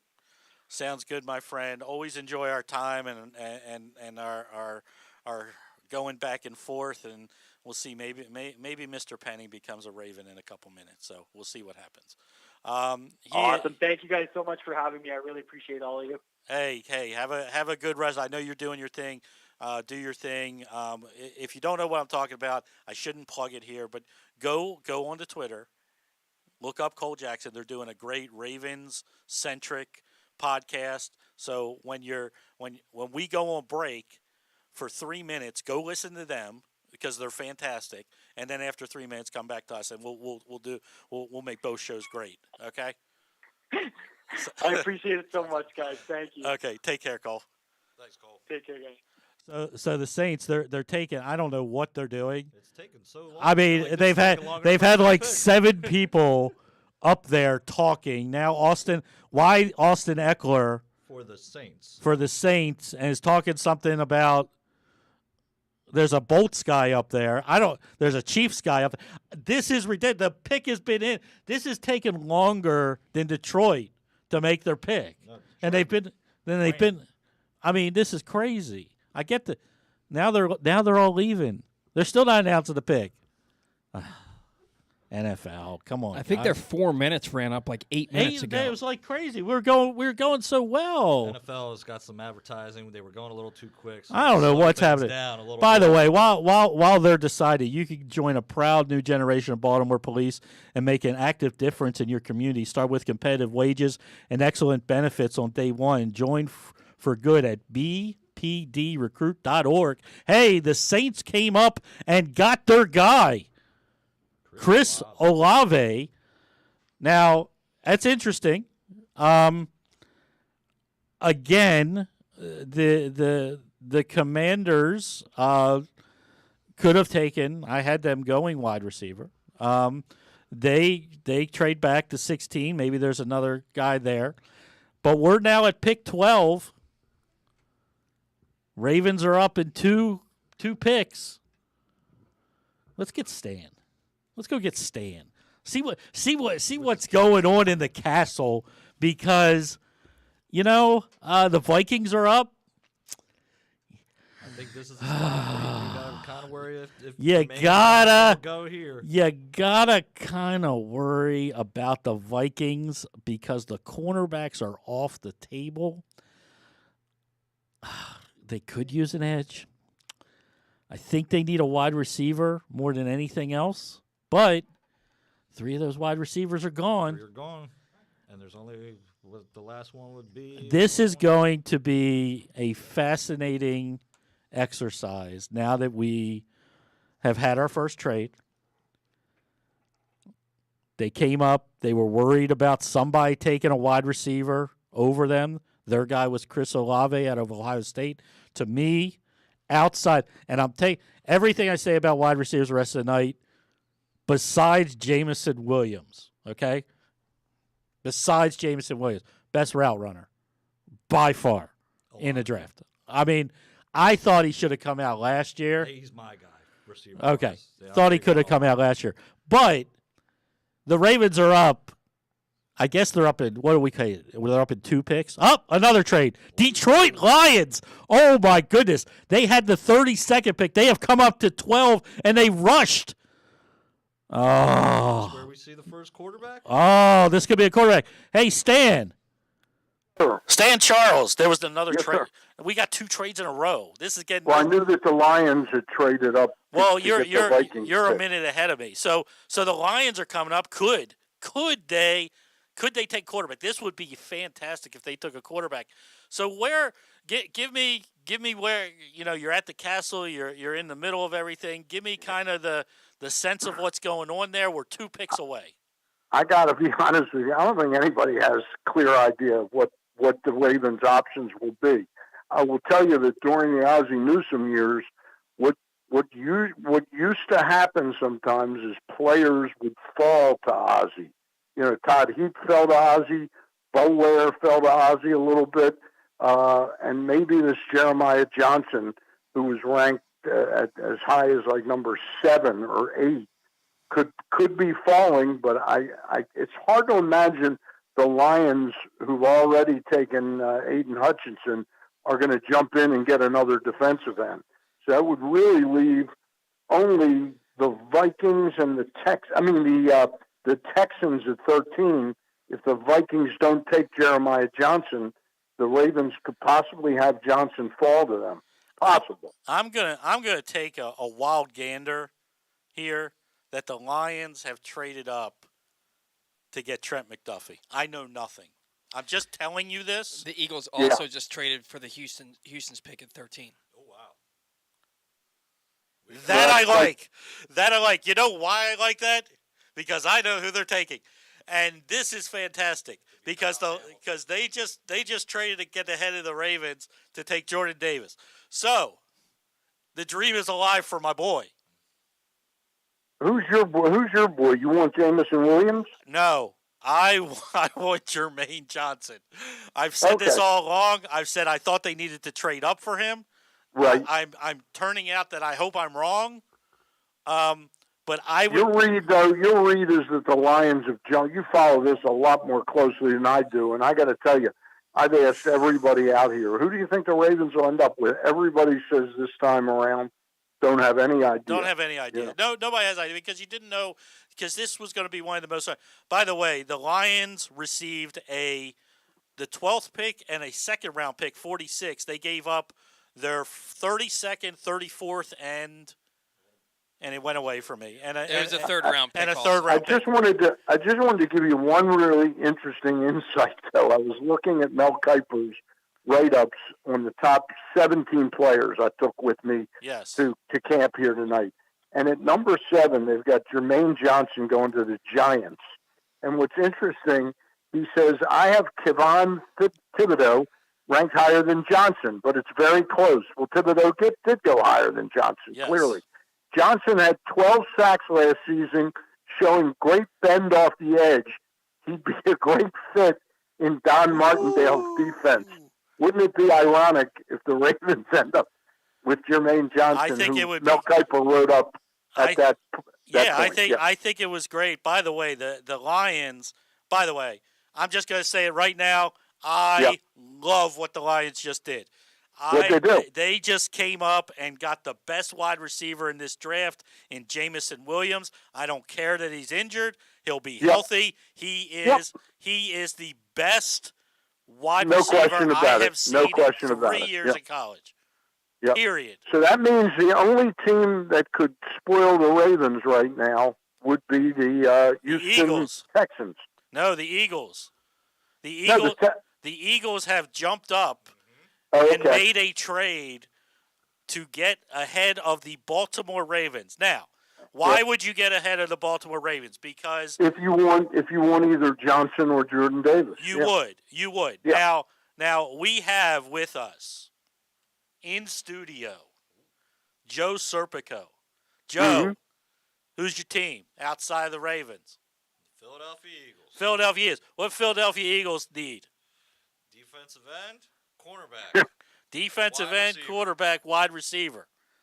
Joe, who do you think they like more, Johnson or Davis? Oh, I think Johnson is a little bigger of a need right now just because they're aging at the defensive end position, and they still have Fletcher Cox and Jason Hargrave on the interior. So I do think that it would be Johnson, but I also wouldn't be opposed to, say, an Andrew Booth.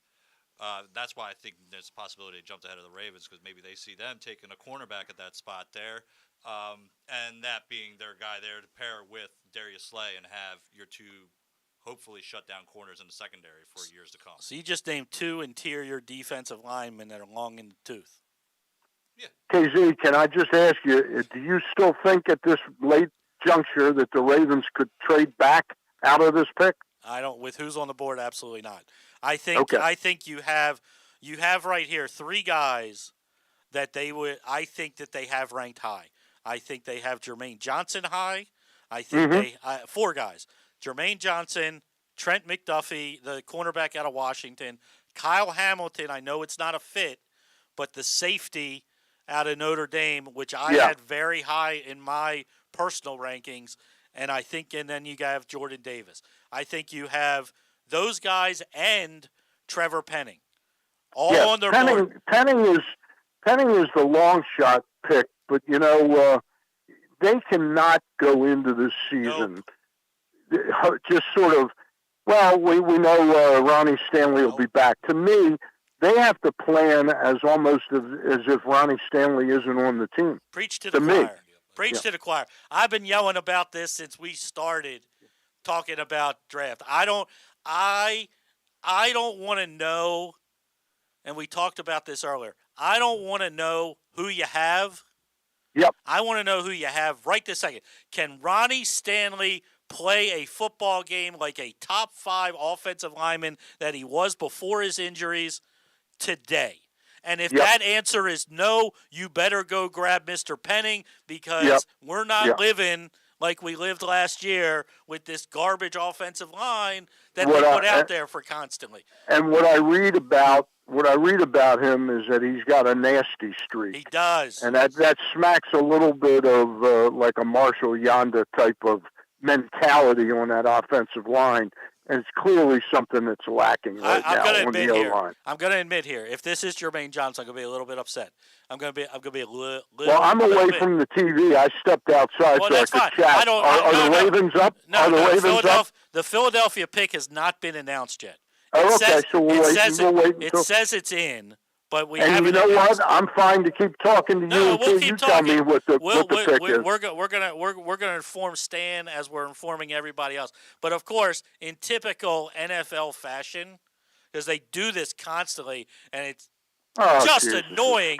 They go to freaking commercial when the pick is in. Well, they either go to commercial, or how many times do we need to see that there's a huge crowd there? That shot from way back where out in the boondocks. I don't know. That zooms in over, but Stan, 10,000 or 20,000 people. Stan, while we're waiting for the pick, okay? Yes. I just want to tell you that the latest edition of Press Box is now available, and on the cover, Luke Jackson profiles Orioles catcher Adley Rutschman. He's gonna be up soon, right? He's gonna be up soon. Okay. I think he'll be up by the third week in May. But let me just tell you this: I'm as pessimistic right now about the Orioles as you can be, watching this product every night. But I got to tell you, last night I went to Aberdeen. Number one hitter was a guy named Connor Norby, infielder. He will play in the big leagues and be a contributing player. I don't know if he'll be a solid everyday player. The second batter was Rutschman, who we know is playing at Aberdeen because of the rehab. Right. The third hitter is this kid, Kobe Mayo, that they paid over slot and took him out of Parkland High School outside of Miami. That's where the terrible shooting was. Right. Where that one nut killed about 8 kids. He hit 2 home runs on Tuesday night. Last night, we watched him, and we were really impressed with him. Third time he comes up, I said to Luke, he's faced this guy 2 times. I think he's going to handle something here. He hit a shot that was like, watching Mark McGuire in the old days, whether he was on roids or not back then or not. But he's also homered tonight. That's 4 home runs in 3 nights.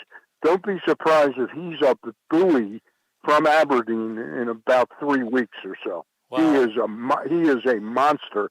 The fourth batter last night was Colton Cowser. All he did was have 3/4 of a cycle, a double, triple, single, and knocked in a few runs. It's the best 1, 2, 3, 4 hitters in a row. I don't care if it was 1, 2, 3, 4 in the lineup. It's the best 4 hitters I've ever seen in an Oriole minor league game, and I've been watching them since back in the 80s. Well, that's good to hear because we need that. But also inside the latest edition of Press Box, Bull Smoker took a look at how the Ravens' 2021 draft picks can make progress this season.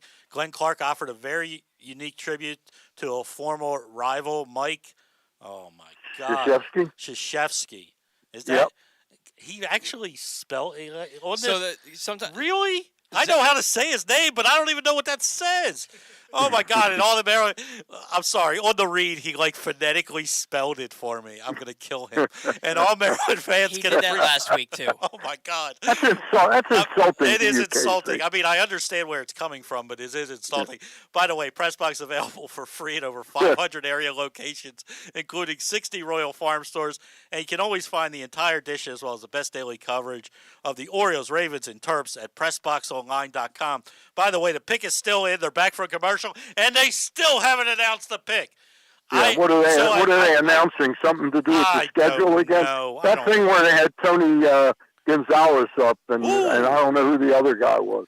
That was very. So they lame. gave up. They gave up. They flipped their first round picks. The Eagles. They gave up a 4th and 2/5 to come up and get this. And I teased Joe before, and I said, he named 2 interior defensive linemen, but I think both of them are eligible for Social Security next year. And let me just be clear: they did not jump up they did not make that trade before the Lions pick was in. No, they thinking they were going to get right Williams. After. It was right after. Yeah. Okay. So the Eagles are on the board, but we're now going to introduce the punt, pass, and kick winners. Apparently, so we may never find out who the Eagles select. How can you do this before the Ravens? Okay, so the Eagles jump up. They jumped up in front of the Ravens because they wanted. Oh, my God, we're still talking. Oh, God, never mind.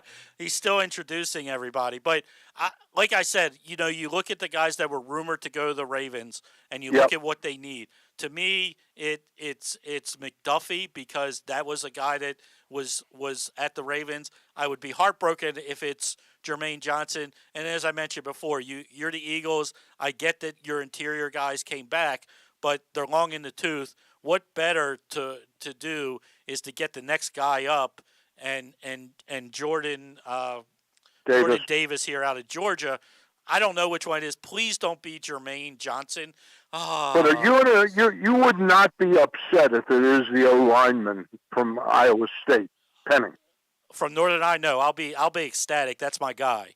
That's my guy from day one. I didn't mock him here. I'm going to be honest. I fell for the banana in the tailpipe and looked at everything, and I really thought Jermaine Johnson would be gone before here. And I said that Jordan Davis is a Ravens type guy. The Nanas, the Williams. It made a lot of sense. Right. But I'm going to tell you right now, I don't care what the Ravens board looks like. I don't care who's on it. You have the biggest need that you have ever had in any spot here is edge rusher. Edge rusher. Okay. Okay. Well, and look, I would love Penning here, but maybe I'm silly, and probably am, and I know everybody listening and watching thinks I'm the number one person in the world that is not a Ravens fan that talks about the Ravens. I want the best for the Ravens always. Yep. If the Ravens truly think, and this is where this pick comes for me, if the Ravens truly think, and I know they thought it last year, that Ronnie Stanley can come back and play at a high level, then Jermaine Johnson, putting him opposite Odafe Owe, makes them a better football team today. Right. I don't know how in the world they could be convinced today that Ronnie Stanley is going to be capable. And if Ronnie Stanley today, and I agree, can't play a football game at a high level, then Penning has to be this pick. It has to be the pick. You cannot do this to Lamar Jackson and company. You cannot do this with everybody, your running backs that are coming back from injury.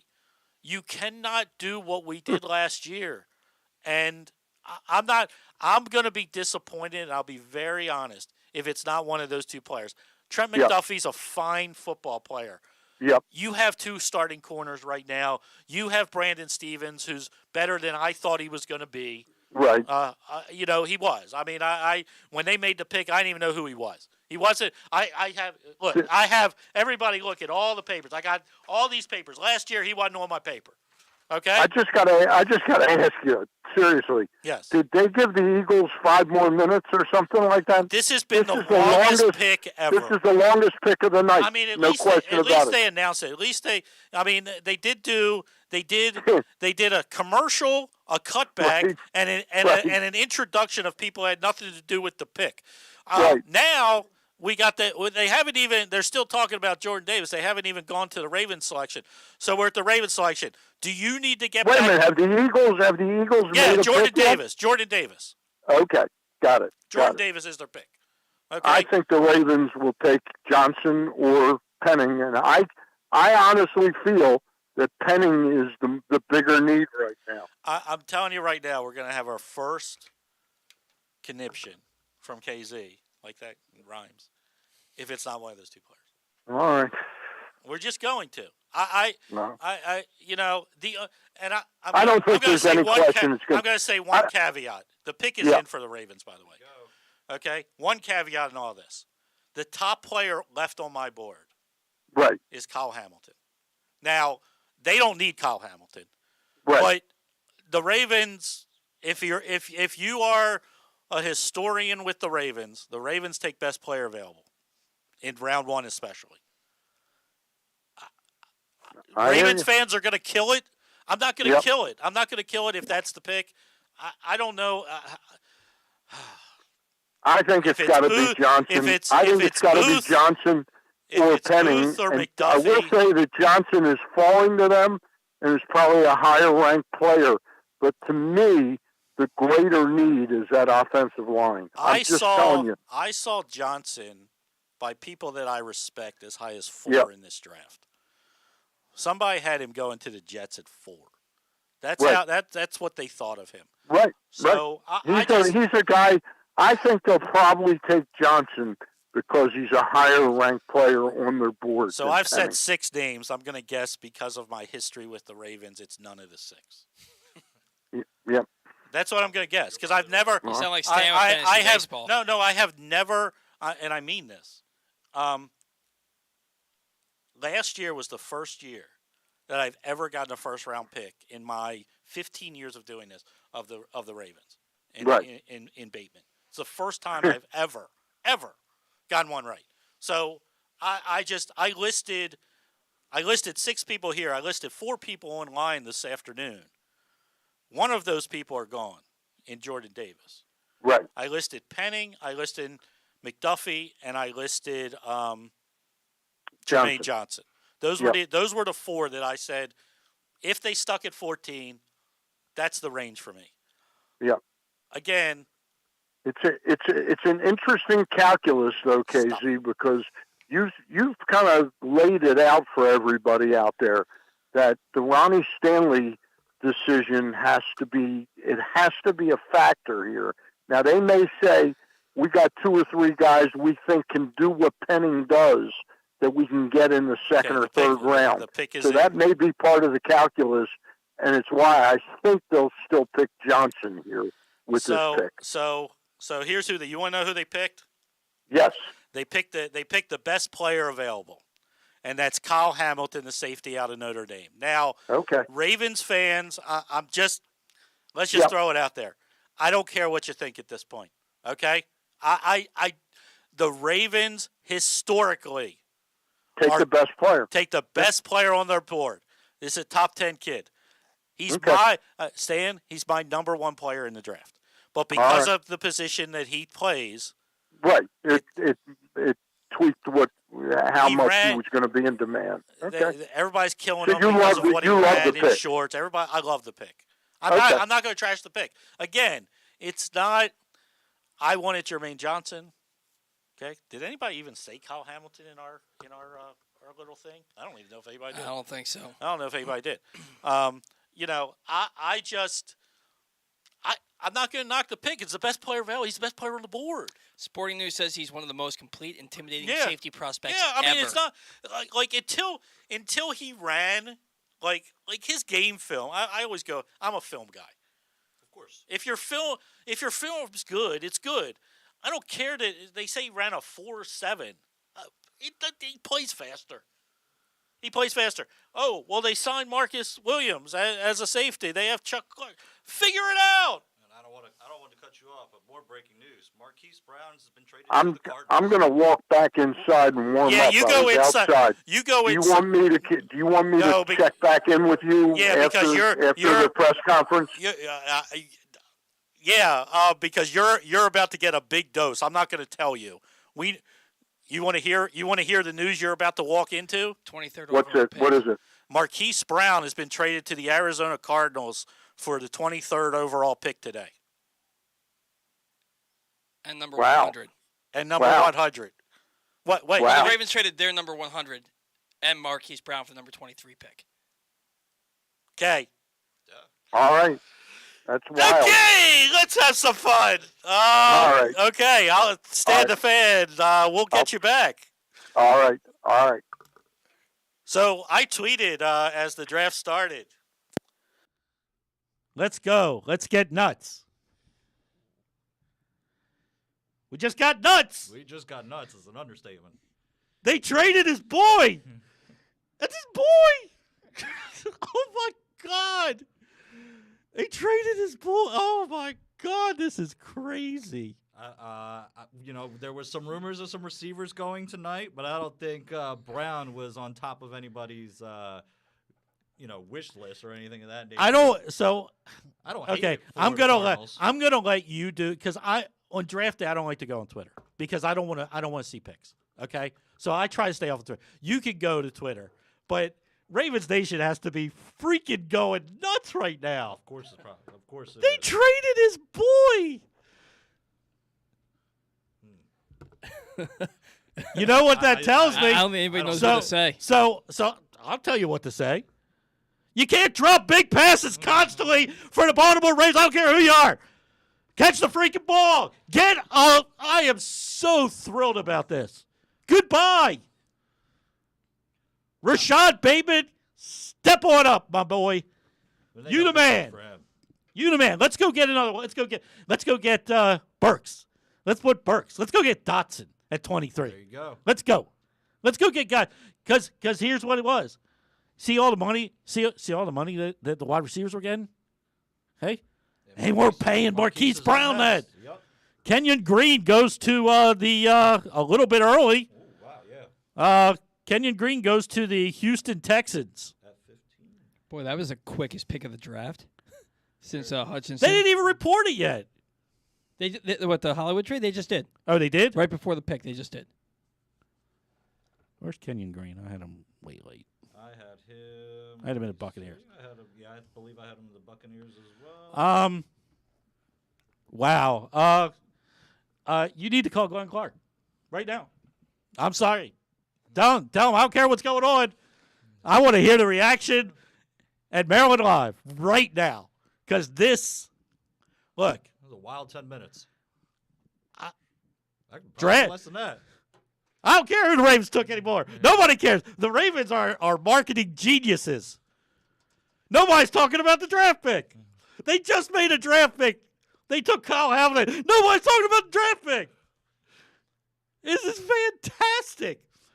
You better text him and tell him to get his butt on the phone. I don't care what's going on. Get him on the phone. Oh, my God.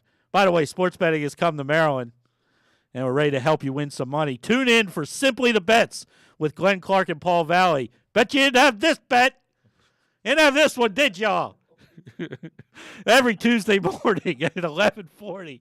FanDuel Sportsbook GM Bruce Billick and VSiN's Aaron Ulster join the guys every single week to give you all the info you need and even a few winners. So come win some money with us on Simply the Bets every Tuesday, 11:40 a.m. Brought to you by FanDuel Sportsbook at Live Casino and Hotel Maryland. Listen at PressBox.com/radio or watch at YouTube.com/PressBoxOnline.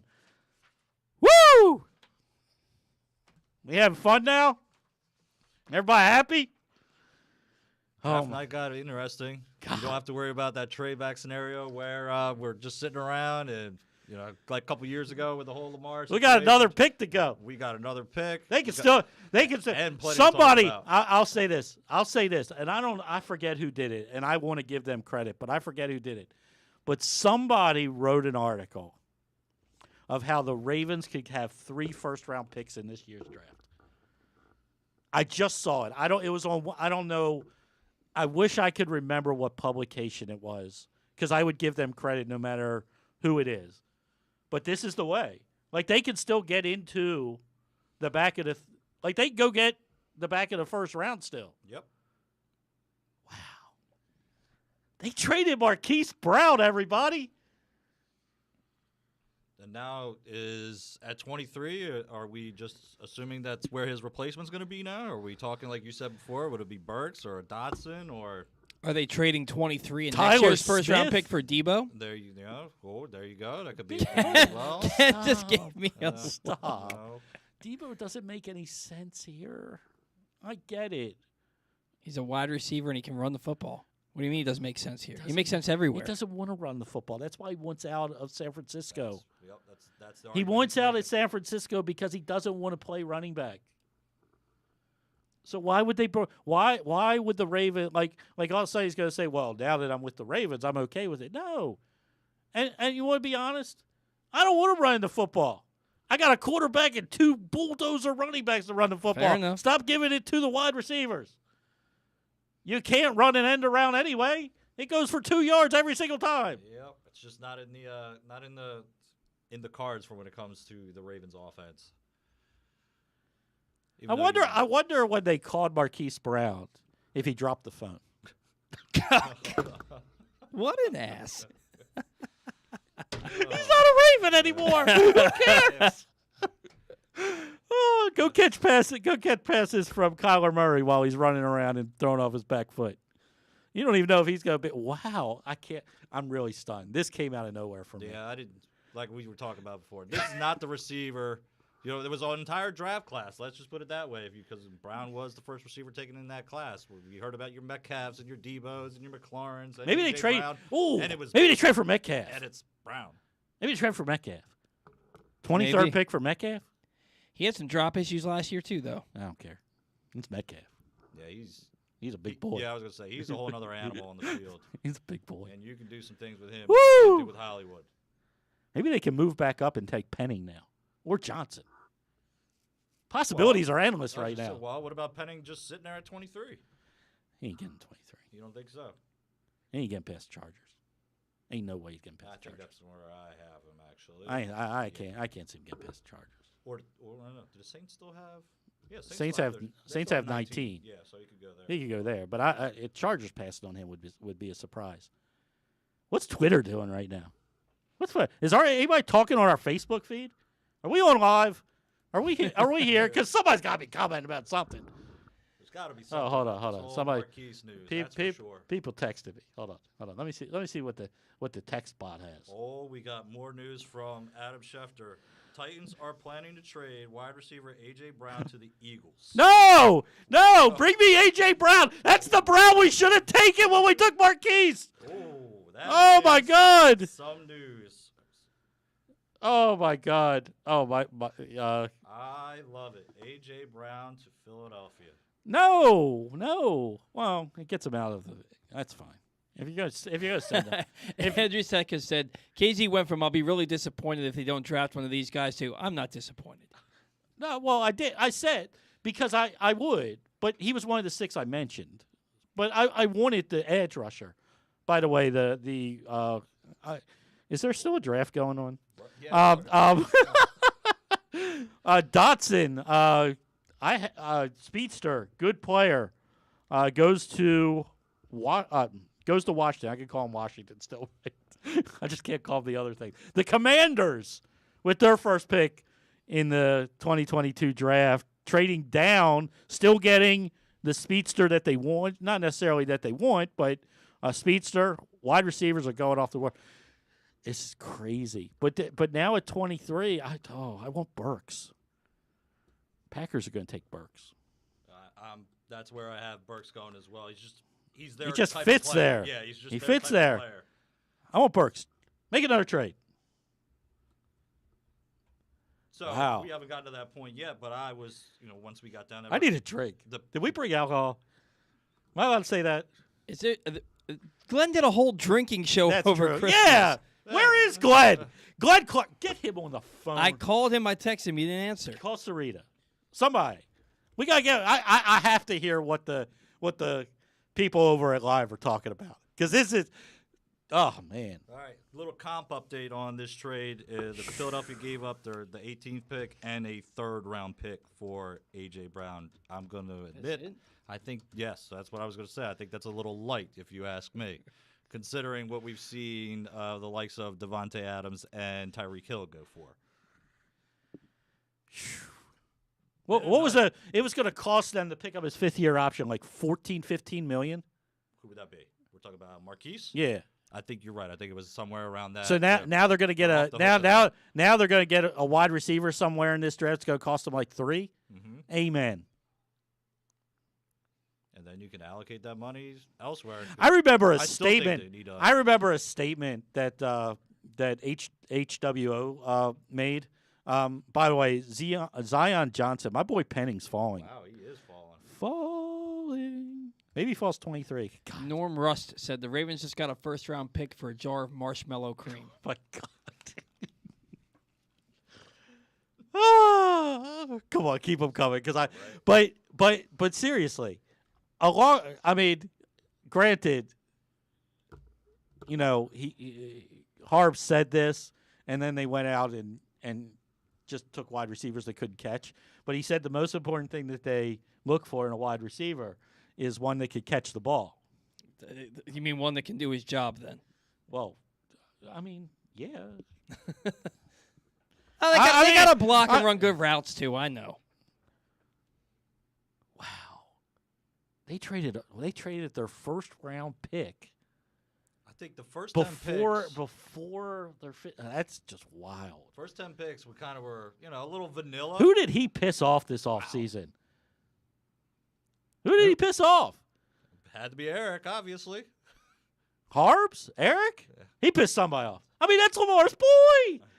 Like they're with the whole family. They're throwing with Antonio Brown, like the whole family. Oh man. Oh, maybe that was enough to piss him off. At least all the stupid Antonio Brown garbage is over now. We'll never have to hear that. Yeah. Hear that name again. Woo! Do you think they talked to Lamar before trading him? One would think. My son. Okay. My son just texted me. My dreams came true. I guess that is the news of getting rid of Marquise. Wait, I'm sorry. When he dropped all those balls, what game did he drop? Detroit. Against Detroit. Dropped 3 touchdowns. He was done. He was so done with him. He said he didn't care what he did the rest of his career. He goes, I'm done with him. Oh, my God. It only cost them the 18th at 101 for A.J. Brown? Yeah. It's so surprising. Like I said before, considering the compensation for Hill and Adams. I'm really upset. That's my boy. Yeah, I love A.J. Brown. That's my boy. I draft him every year in fantasy. I love A.J. That's Brown. nothing. That'll be my boy from now on in fantasy. That's nothing. Tennessee's up on the board. I don't know. I'm sorry. I got 13 text messages. Anybody that's texting me and watching the show, I'm sorry. I see it. I just don't have time to do this. Glenn Clark said we never have to take a break. So, okay. Jermaine Johnson's still on the board. Unbelievable.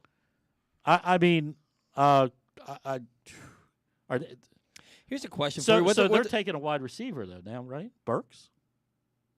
Maybe. Burks would probably be your next in line for your receivers. Yes. I got the 23rd pick if they stay there. Who? Sky Moore. Western Michigan. I did take him in our draft. Sky Moore makes sense. Some sense. Christian Watson makes some sense. Cole Jackson's a big George Pickens fan. Got a couple of off-field issues for me. George Pickens was one of those guys I definitely see the Packers or the Chiefs targeting late. I have a question for you, yes. Mr. Fans Fantasy. Yes. So, we have had these. No longer my name, but okay. We had all these receivers. More to come on that. Yes. All these receivers that just went in the top. What are we at right now? We're sitting at 18, I believe. You're at 18. 18. Which one of these guys is your top rookie target for fantasy wide receiver? What kind of league we playing in? We're playing Dynasty League? We are playing. You call it right. If we're playing in a Dynasty League, it's Jameson Williams. I told you every wide receiver question, Jameson Williams is the answer. If it's number 2,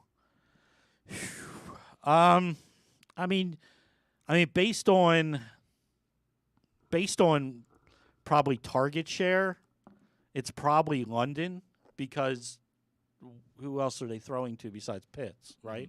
Agreed.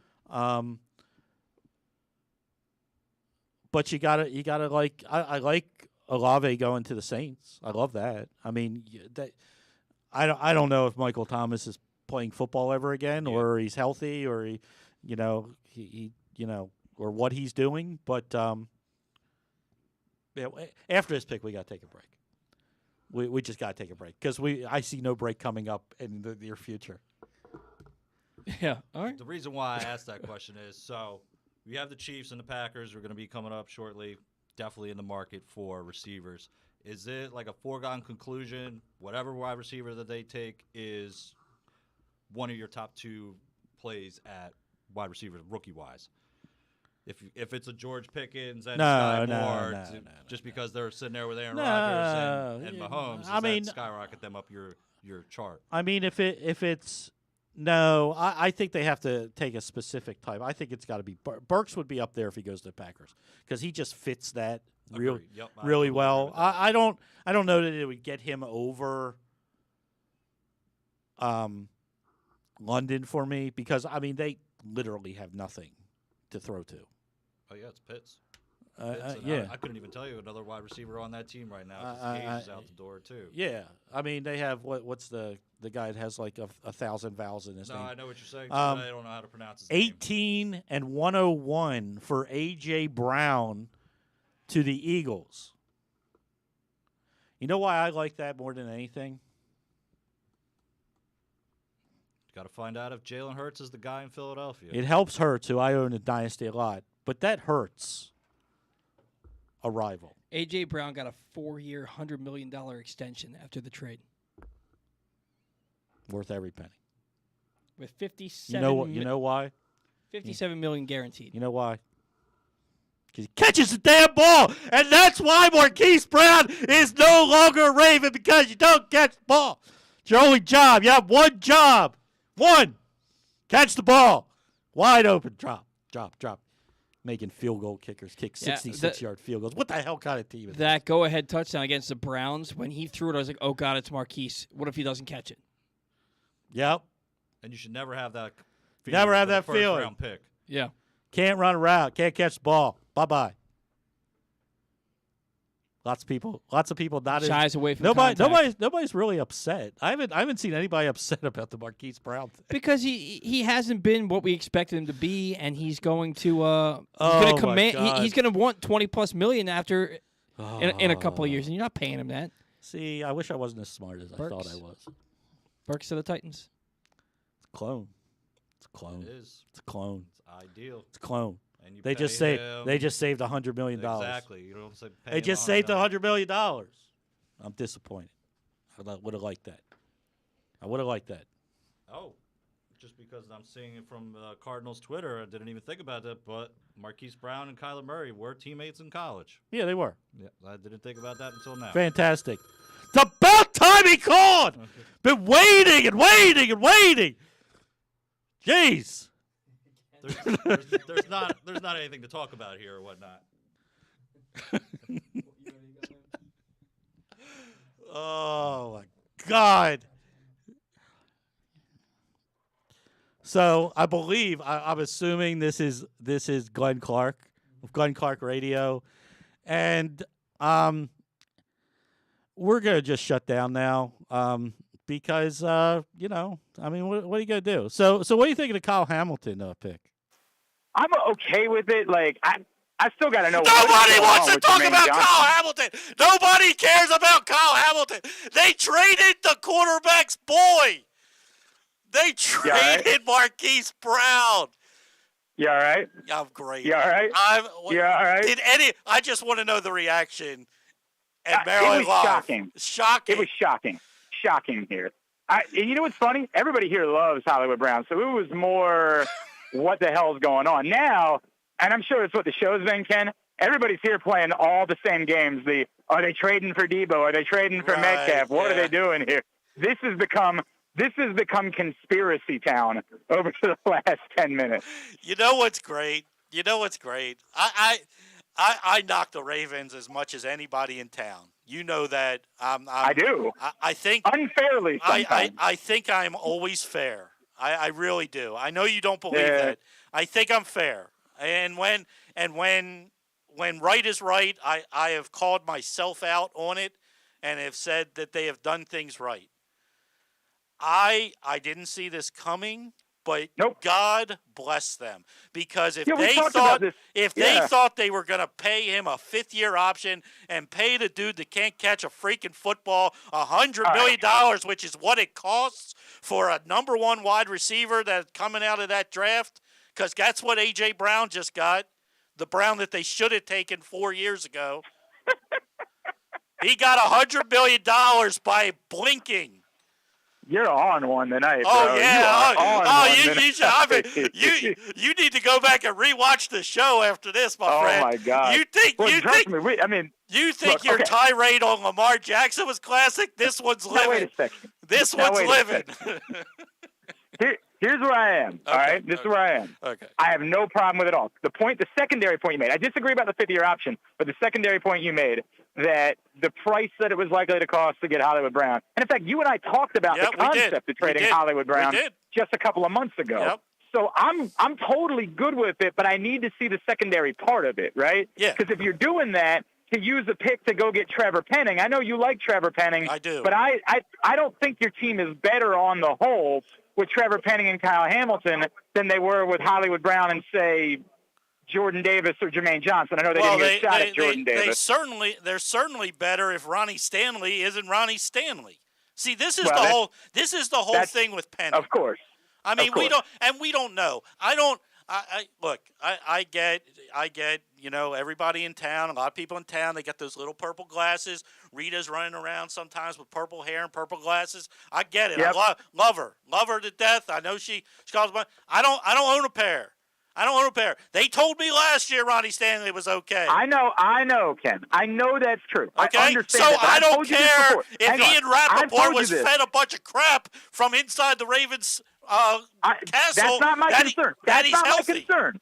But if he's not healthy, they better take a tackle in this draft early. I hear you. I hear what you're saying. My concern, and I told you this before, that if Ronnie Stanley isn't ready for the season, that none of this matters because it's too much of your cap that is being soaked up by some position that's way too important for you to be able to truly overcome it. Because you do have a problem now. I love Rashad Bateman. I genuinely love Rashad Bateman. I've told you before, I think he might be the most talented wide receiver this team has seen since Anquan Bolden. Yes. I love Rashad Bateman. But you have a problem. Because we can all say how much we like James Prochet, and we can all say how much we like Devin Duvernay, and I like those guys too, but they have not proven themselves to be capable NFL wide receivers. Because they've never been given the chance.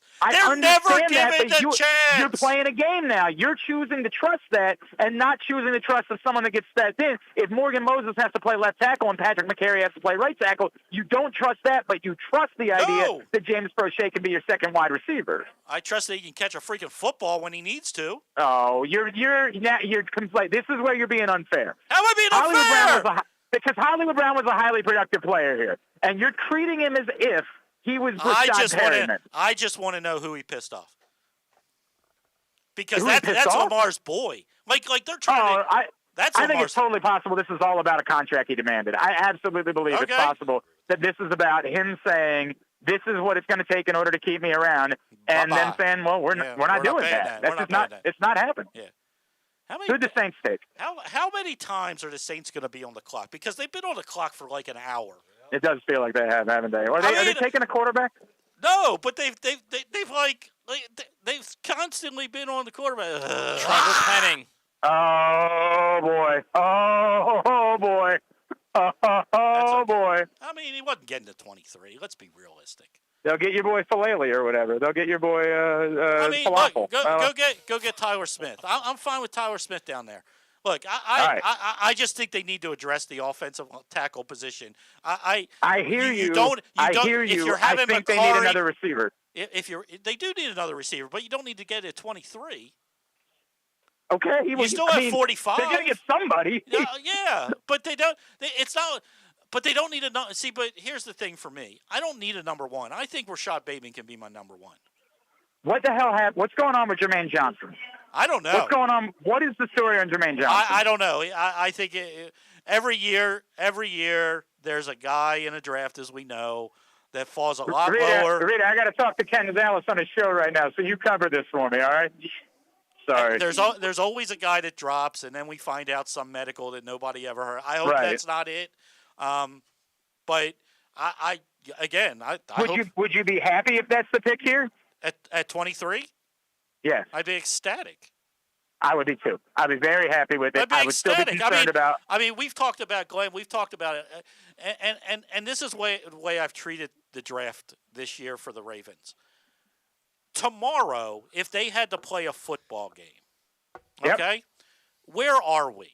And the biggest hole they have, if they had to play a football game tomorrow, is opposite Owe. They don't have a guy today that can play that position. Bowser's not ready. I don't know when he's going to be ready. Ferguson hasn't shown us anything to tell us that he's going to be a productive NFL player. He's not part of the answer. There's no doubt. So they don't have that player in the building. That player needs to come. We need that player. Well, how many times are we going to watch games against teams we need to pick? By the way, the Steelers are on the clock, and the Steelers pick is in. It'll be interesting if the first quarterback if this is Willis, finally happens. It'll also be doubly interesting with both quarterbacks on the board, which quarterback they take, the high upside or the guy that plays in the same stadium that they play in. But they don't have that guy, and how many times are we going to watch other teams trash our offensive line and not be able to get to and chase our quarterback, and we can't do the same thing? We don't have that ability right now, and they need to find that ability in this year's draft. Let me throw one other name at you. What would you feel if it was Devin Lloyd? I like the player, dude. I really do. I really like the player, too. I need an edge rusher. I need an edge rusher. I think I would feel a different way if they hadn't used that pick on Kyle Hamilton, right?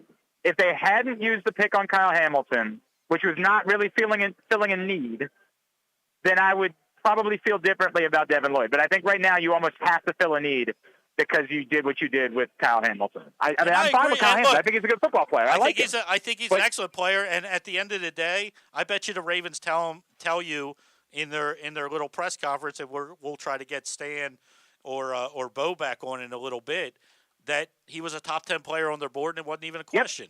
I mean, I truly believe it, because I'll be honest, he was the number one player on my board. When I do, he's the best college football player I've seen. I hear you. And 4.7, and I don't want to hear about 4.7 running in shorts. He doesn't play that way on the field. There's nothing on his film over the years that says he's too slow or he doesn't. He covers a massive amount of ground. So I like Kyle Hamilton. He can I'm play in the fine box. with it. He can play in the box. You know, right? He's 6'4". But now that you've done it, I think you have to address the need. I genuinely believe you have to address the need. I agree with you. I've always said that the Ravens' first pick is always best player available. Always. Yep. Okay? Yep. Well, I don't care that their second pick in the draft is in the first round. Now it's best player available at a position of need for me. Rest of the way. What about Karlaftis?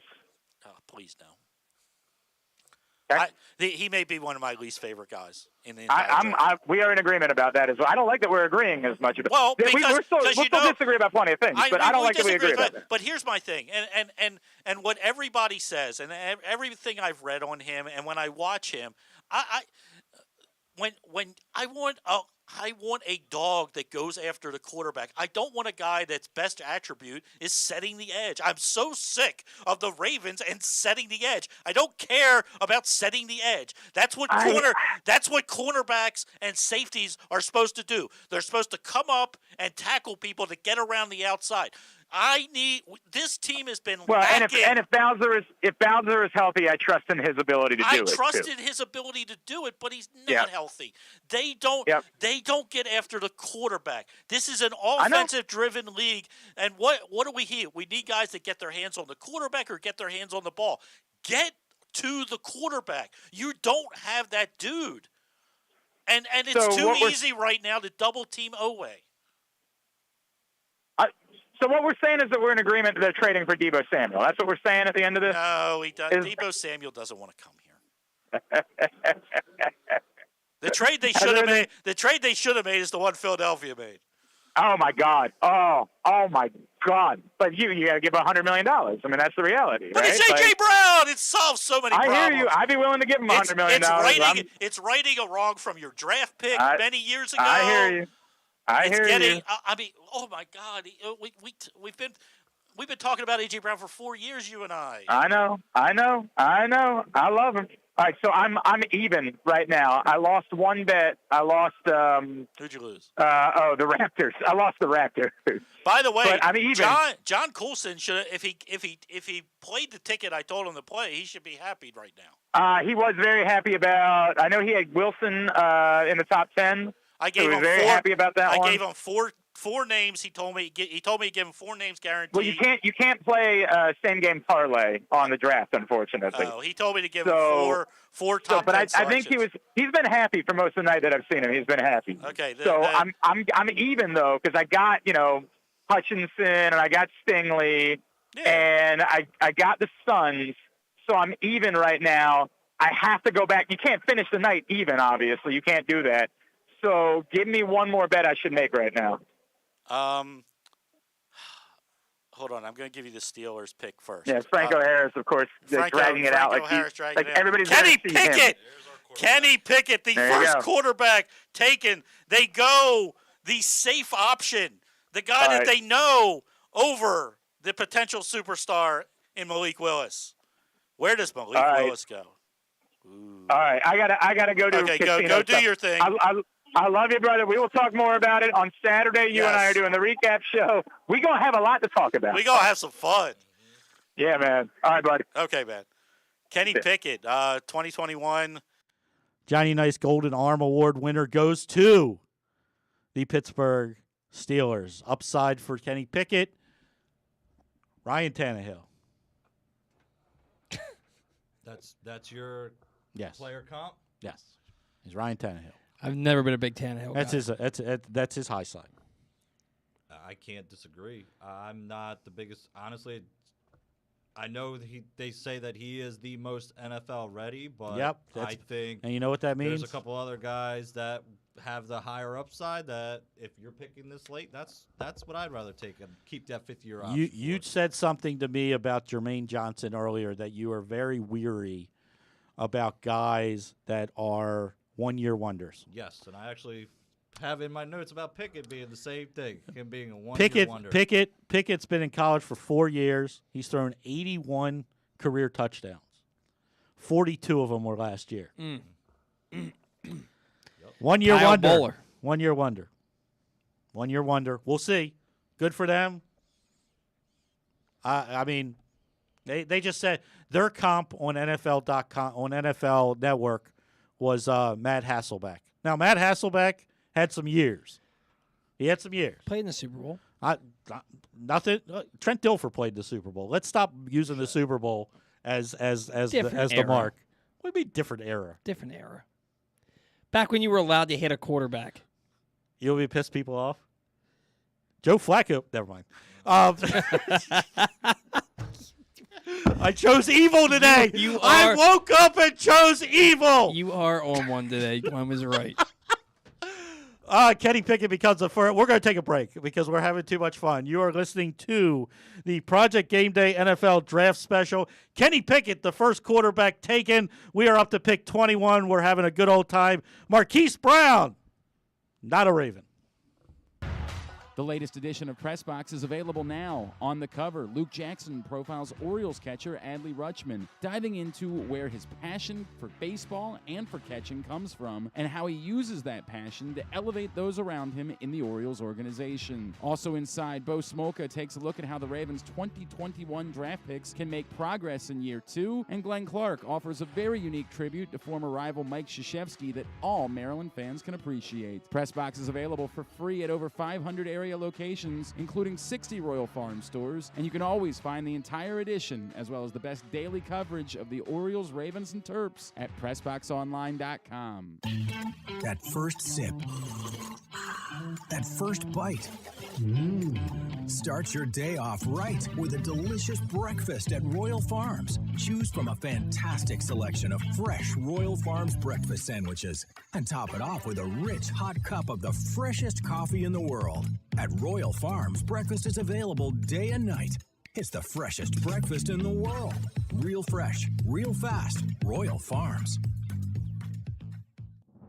Answering Baltimore's calls for help, running in when others run away, working together toward one shared vision for a thriving city. That's your Baltimore Police. But the department needs more good people. People like you. Join a proud new generation of Baltimore Police and make an active difference in your community. Start with competitive wages and excellent benefits on day one. Join for good at bpdrecruit.org.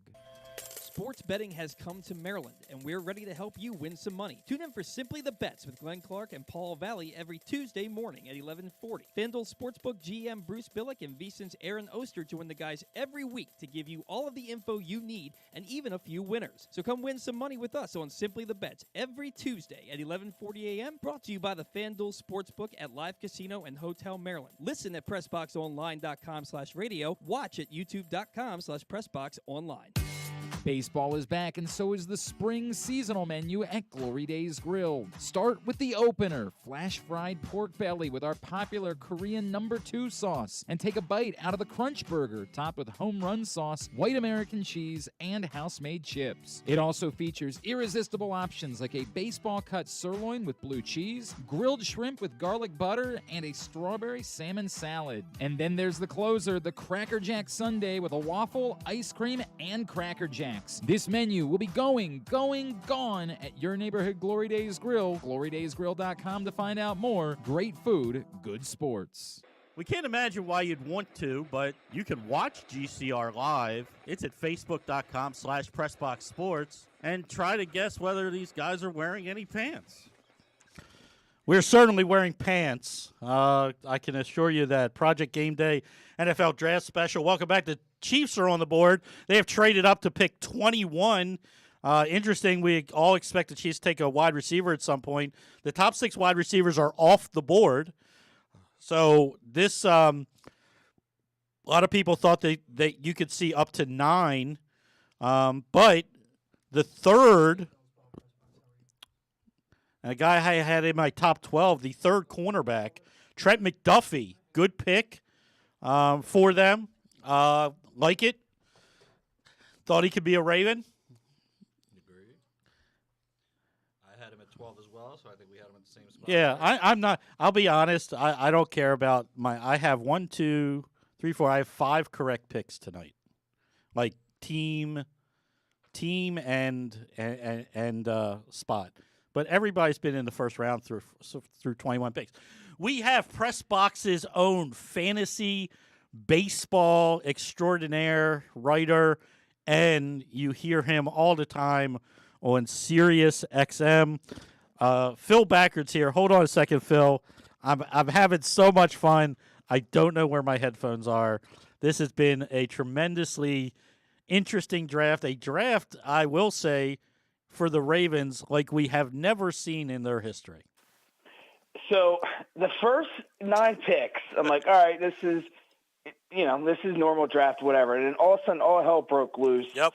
After that, so yeah, it's my head's spinning. KZ. I mean, and I'm just sitting here watching. I can only imagine trying to host a show. So mad respect to you trying to do all this, but it's crazy. As we kind of thought it might be leading into this. It took a little bit to get to that point, but a lot of different moves going on here. Yeah, a lot of different moves, and I commend the Ravens marketing department because I don't know. By the way, Green Bay, Trent McDuffie goes early or a little bit later than expected. The Chiefs trade up for him. 22. Green Bay. Look, Green Bay. They need a wide receiver. The top 6 wide receivers are off the board already in the first 20 picks. I don't know where they go. They need a lot of help on defense as well. You could make an argument here for a guy like Wyatt. Something like that. Andrew Booth fits a bill. But Jermaine Johnson. I'm telling you, I'm convinced at this point we hear a medical. With Casey, that's a great point. I mean, this guy was mocked at top 10 everywhere, and now he's top 10. I saw him as high as 4 in a lot of places.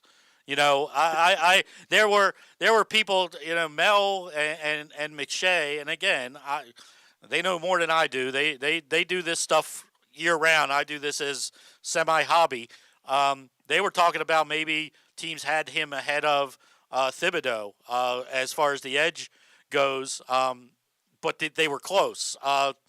We'll see. We'll see. I just have a feeling, the Ravens are going to be on the clock in a minute again with 23, which is fascinating. But the Hamilton pick maybe underwhelmed Ravens Nation, and I just think it's a typical Ravens pick because it's best player available, and he was the best player available at that point. If there's an issue with Johnson, which I'll assume that there is now. Well, so I think a few things. One, I think we all accepted that Johnson was not going to be there. Yeah. And then two, we all kind of were like, all right, well, then Jordan Davis is the next guy in line. And then you see the Eagles trade up and they draft Jordan Davis. And then Johnson is there and then they don't take him. So I think it's initial shock. And then as you're trying to process that, then Hollywood gets traded. So hey, right. You're trying to process it. Everybody's up like, okay, how's this going to work? Oh, Ravens are like, don't worry about Hamilton. Who cares about him? We'll figure that out. By the way, we just shipped out your quarterback's boy to the Cardinals. Now hold on. Joe Serpico's in here with me. Paul Valle as well. Phil Backert. You heard something? You read something? No, well, about Marquise. Yeah. Well, so the rumors is that he wanted out. That was the things that we've heard, that he kind of facilitated this a little bit, and I don't know if he had a say in it that he was going to get to go play with Kyler Murray once again, but that was the news that we heard about earlier. I'm just just curious now if you guys are talking about Jermaine Johnson here. Do you have to now, at this 23 pick, do you need to go wide receiver? They just traded with Buffalo. So they're trading again. All right. Oh, my gosh. Jeez. Well, wait, they went down again? Yep, back 2 picks. There's someone that they want that's going to be there. Who's but now it's like, who Karlaftis? I don't know. Wyatt from Georgia fits a need. Linebacker, you got Dean Lloyd. I mean, you got a couple linebackers that are still hanging around. Clay Walker just went. You could go Devin Lloyd, I guess. Booth is still there. Dax Hill. You can't take Dax Hill now, right? Dax Hill now, right? And probably make corner. Is he But I will say this. This kind of reminds me of last year with Orlando Brown wanted out. They granted it, got a first-round pick for Orlando Brown. So, unfortunately, maybe in the short term, because, last year when Stanley couldn't play and then we know Villanueva stunk, you were short at tackle. So this year it might be a situation that now they're just going to be short at wide receiver, which, in this offense, they need to be able to pass the ball, but we know that just hasn't been the case. So Buffalo comes up two spots for the Ravens. I wonder what they 130. So off the top of my head, was that a fourth round pick? Back. So that gives them now back at their. But why is Buffalo need doesn't need to trade up to get a running back? They could have sat at 25 to get a running back. Yeah, because then you have Ravens. Yeah, I just makes no sense. So let's talk about Marquise Brown for a minute, because regardless of what the Ravens do in the first round, however many picks they make, because they've picked one, they may pick two, but they keep on trading back. I don't know. They have ability to trade back in to 32 now if they wanted to. Marquise Brown, asked for a trade. They said, okay, see ya. First, who's the first guy to call? We're getting rid of you. I didn't see this one coming. And from a monetary standpoint, it makes a lot of sense, because they weren't paying him $100 million, even if they picked up the fifth year. If he says I wanted a contract, they're not paying him A.J. Brown money, who just got 4 years, $110 million from Philadelphia after they trade him. Okay, so you trade him, but now where does this leave the Ravens? Bateman's your number one, but do we finally see more of the kids, Duvernay, Prochet, and kids like that? I think, yeah, and it makes the cost even look even better when A.J. Brown, like you mentioned, gets traded a couple minutes later for an 18th overall pick, and he gets a 23rd for Hollywood. But, yeah, this is Duvernay's time. I love Duvernay. I think he's underutilized. Prochet, if you look at some of the analytics from last year, he did very well. But just I think at the end of the day, KZ, this offense is going to continue to be what it's been, and that is run the rock a lot and Lamar run, and in a lot of Mark Andrews. And that's just the way it's going to be. And in the games where they need to chuck the ball, we're going to be frustrated and say it didn't happen. So they're just going to rely on the running game like they have. And I guess the clear indication was that they brought Greg Roman back. So you knew things were going to stay the same. Yeah, I that's a valid point. I mean, they're not going to all of a sudden start chucking it around. And it just, I mean, they traded away their number one wide receiver. Now, a lot of people are going to be happy about that. I was ecstatic for about a good hour about it because he does the one thing that you're not supposed to do as a wide receiver, which is drop the ball constantly and get guys that can catch the ball. And, you know, Coach Harb said it at one point going into the draft. He was asked point blank, what's the most important thing you look for in a wide receiver? And he said that they catch the ball. Well, Marquise didn't do that consistently enough for me. I get it was productive, but when you're the only guy that you're throwing the ball to, you're going to be productive. I mean, it was two guys. You know, it was him or Andrews. They didn't throw the ball anywhere else.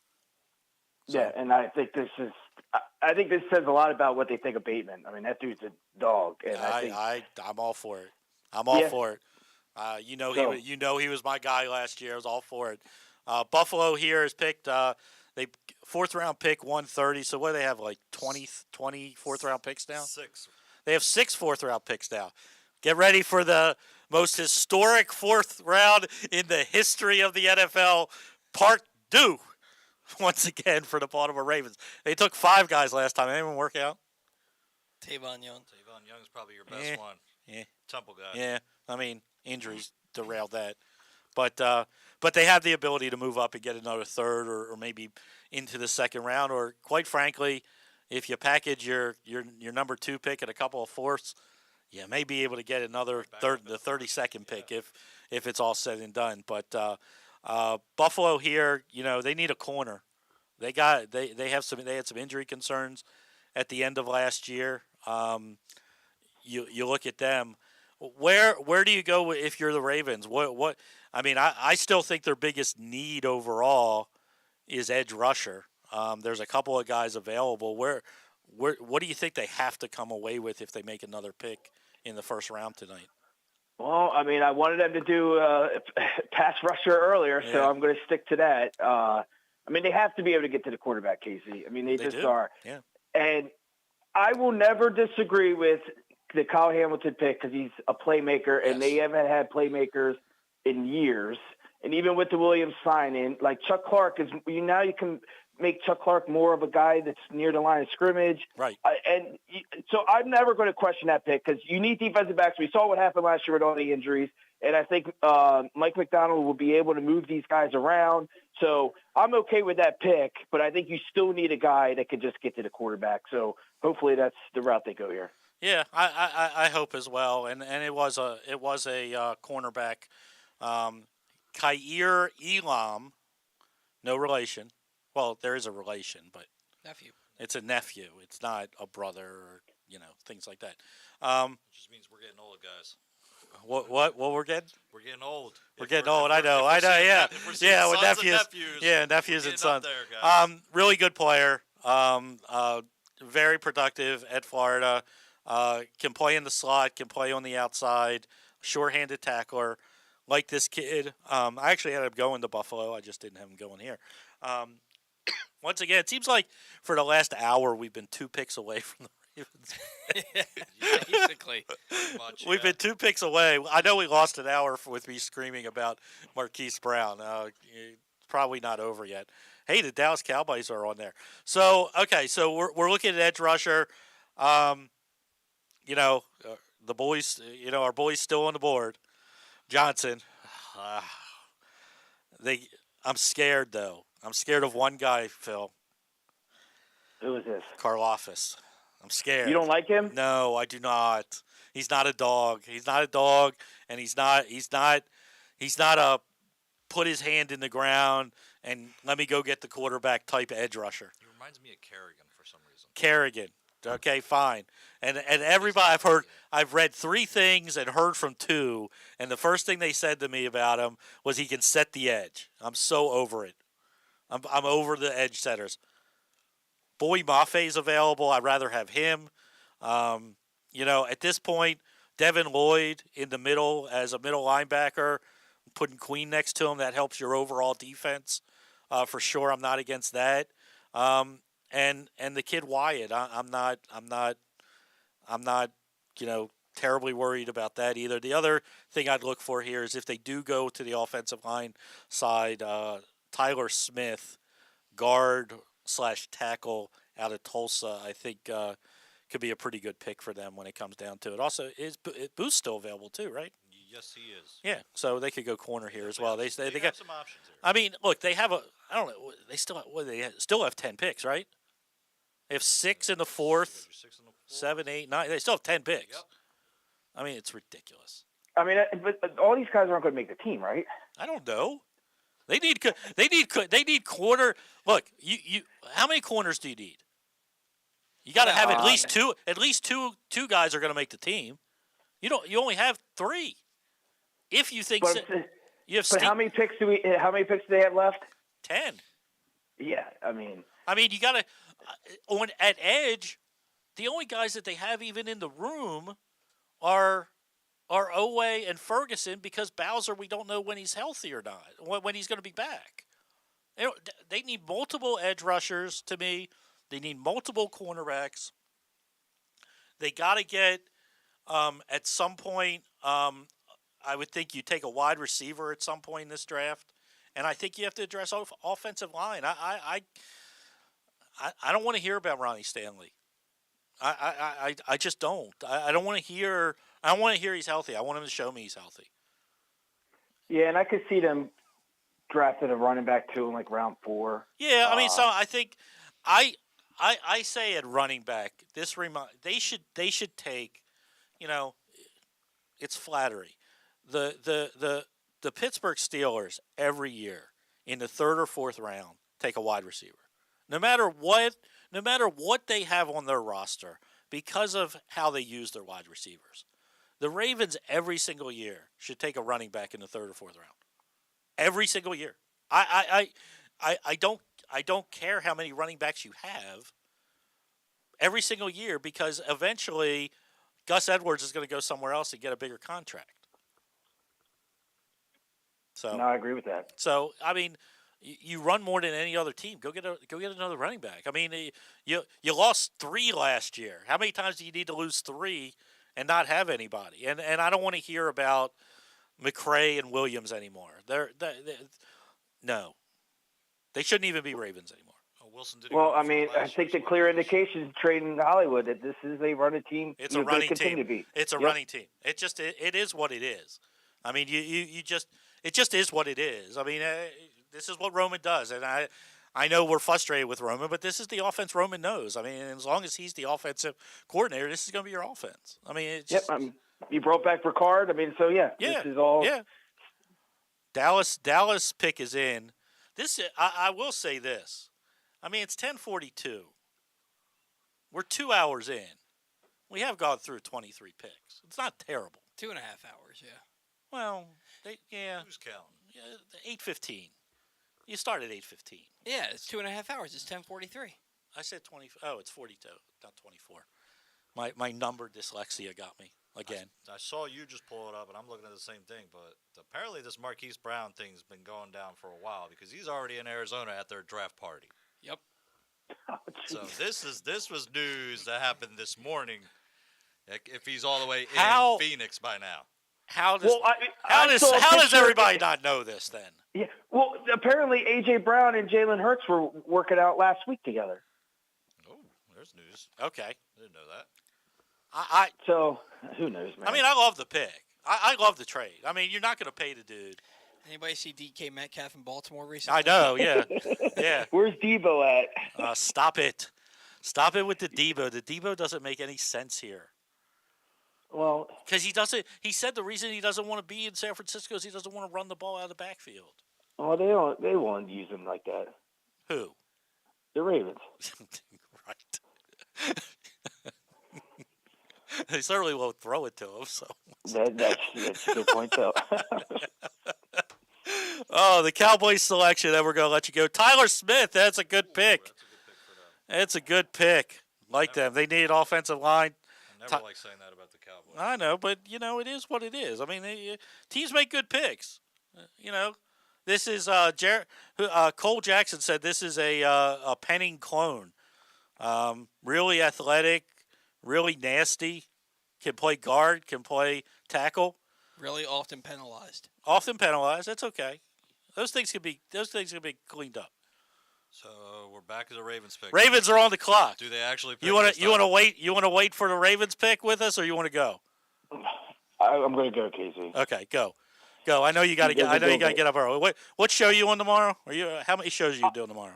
I'm just doing Elite Sports, 4 o'clock, Sirius XM. There you So go. We're good. There you All go. right, Phil guys. Backert. Keep crushing it. Okay, take care, my man.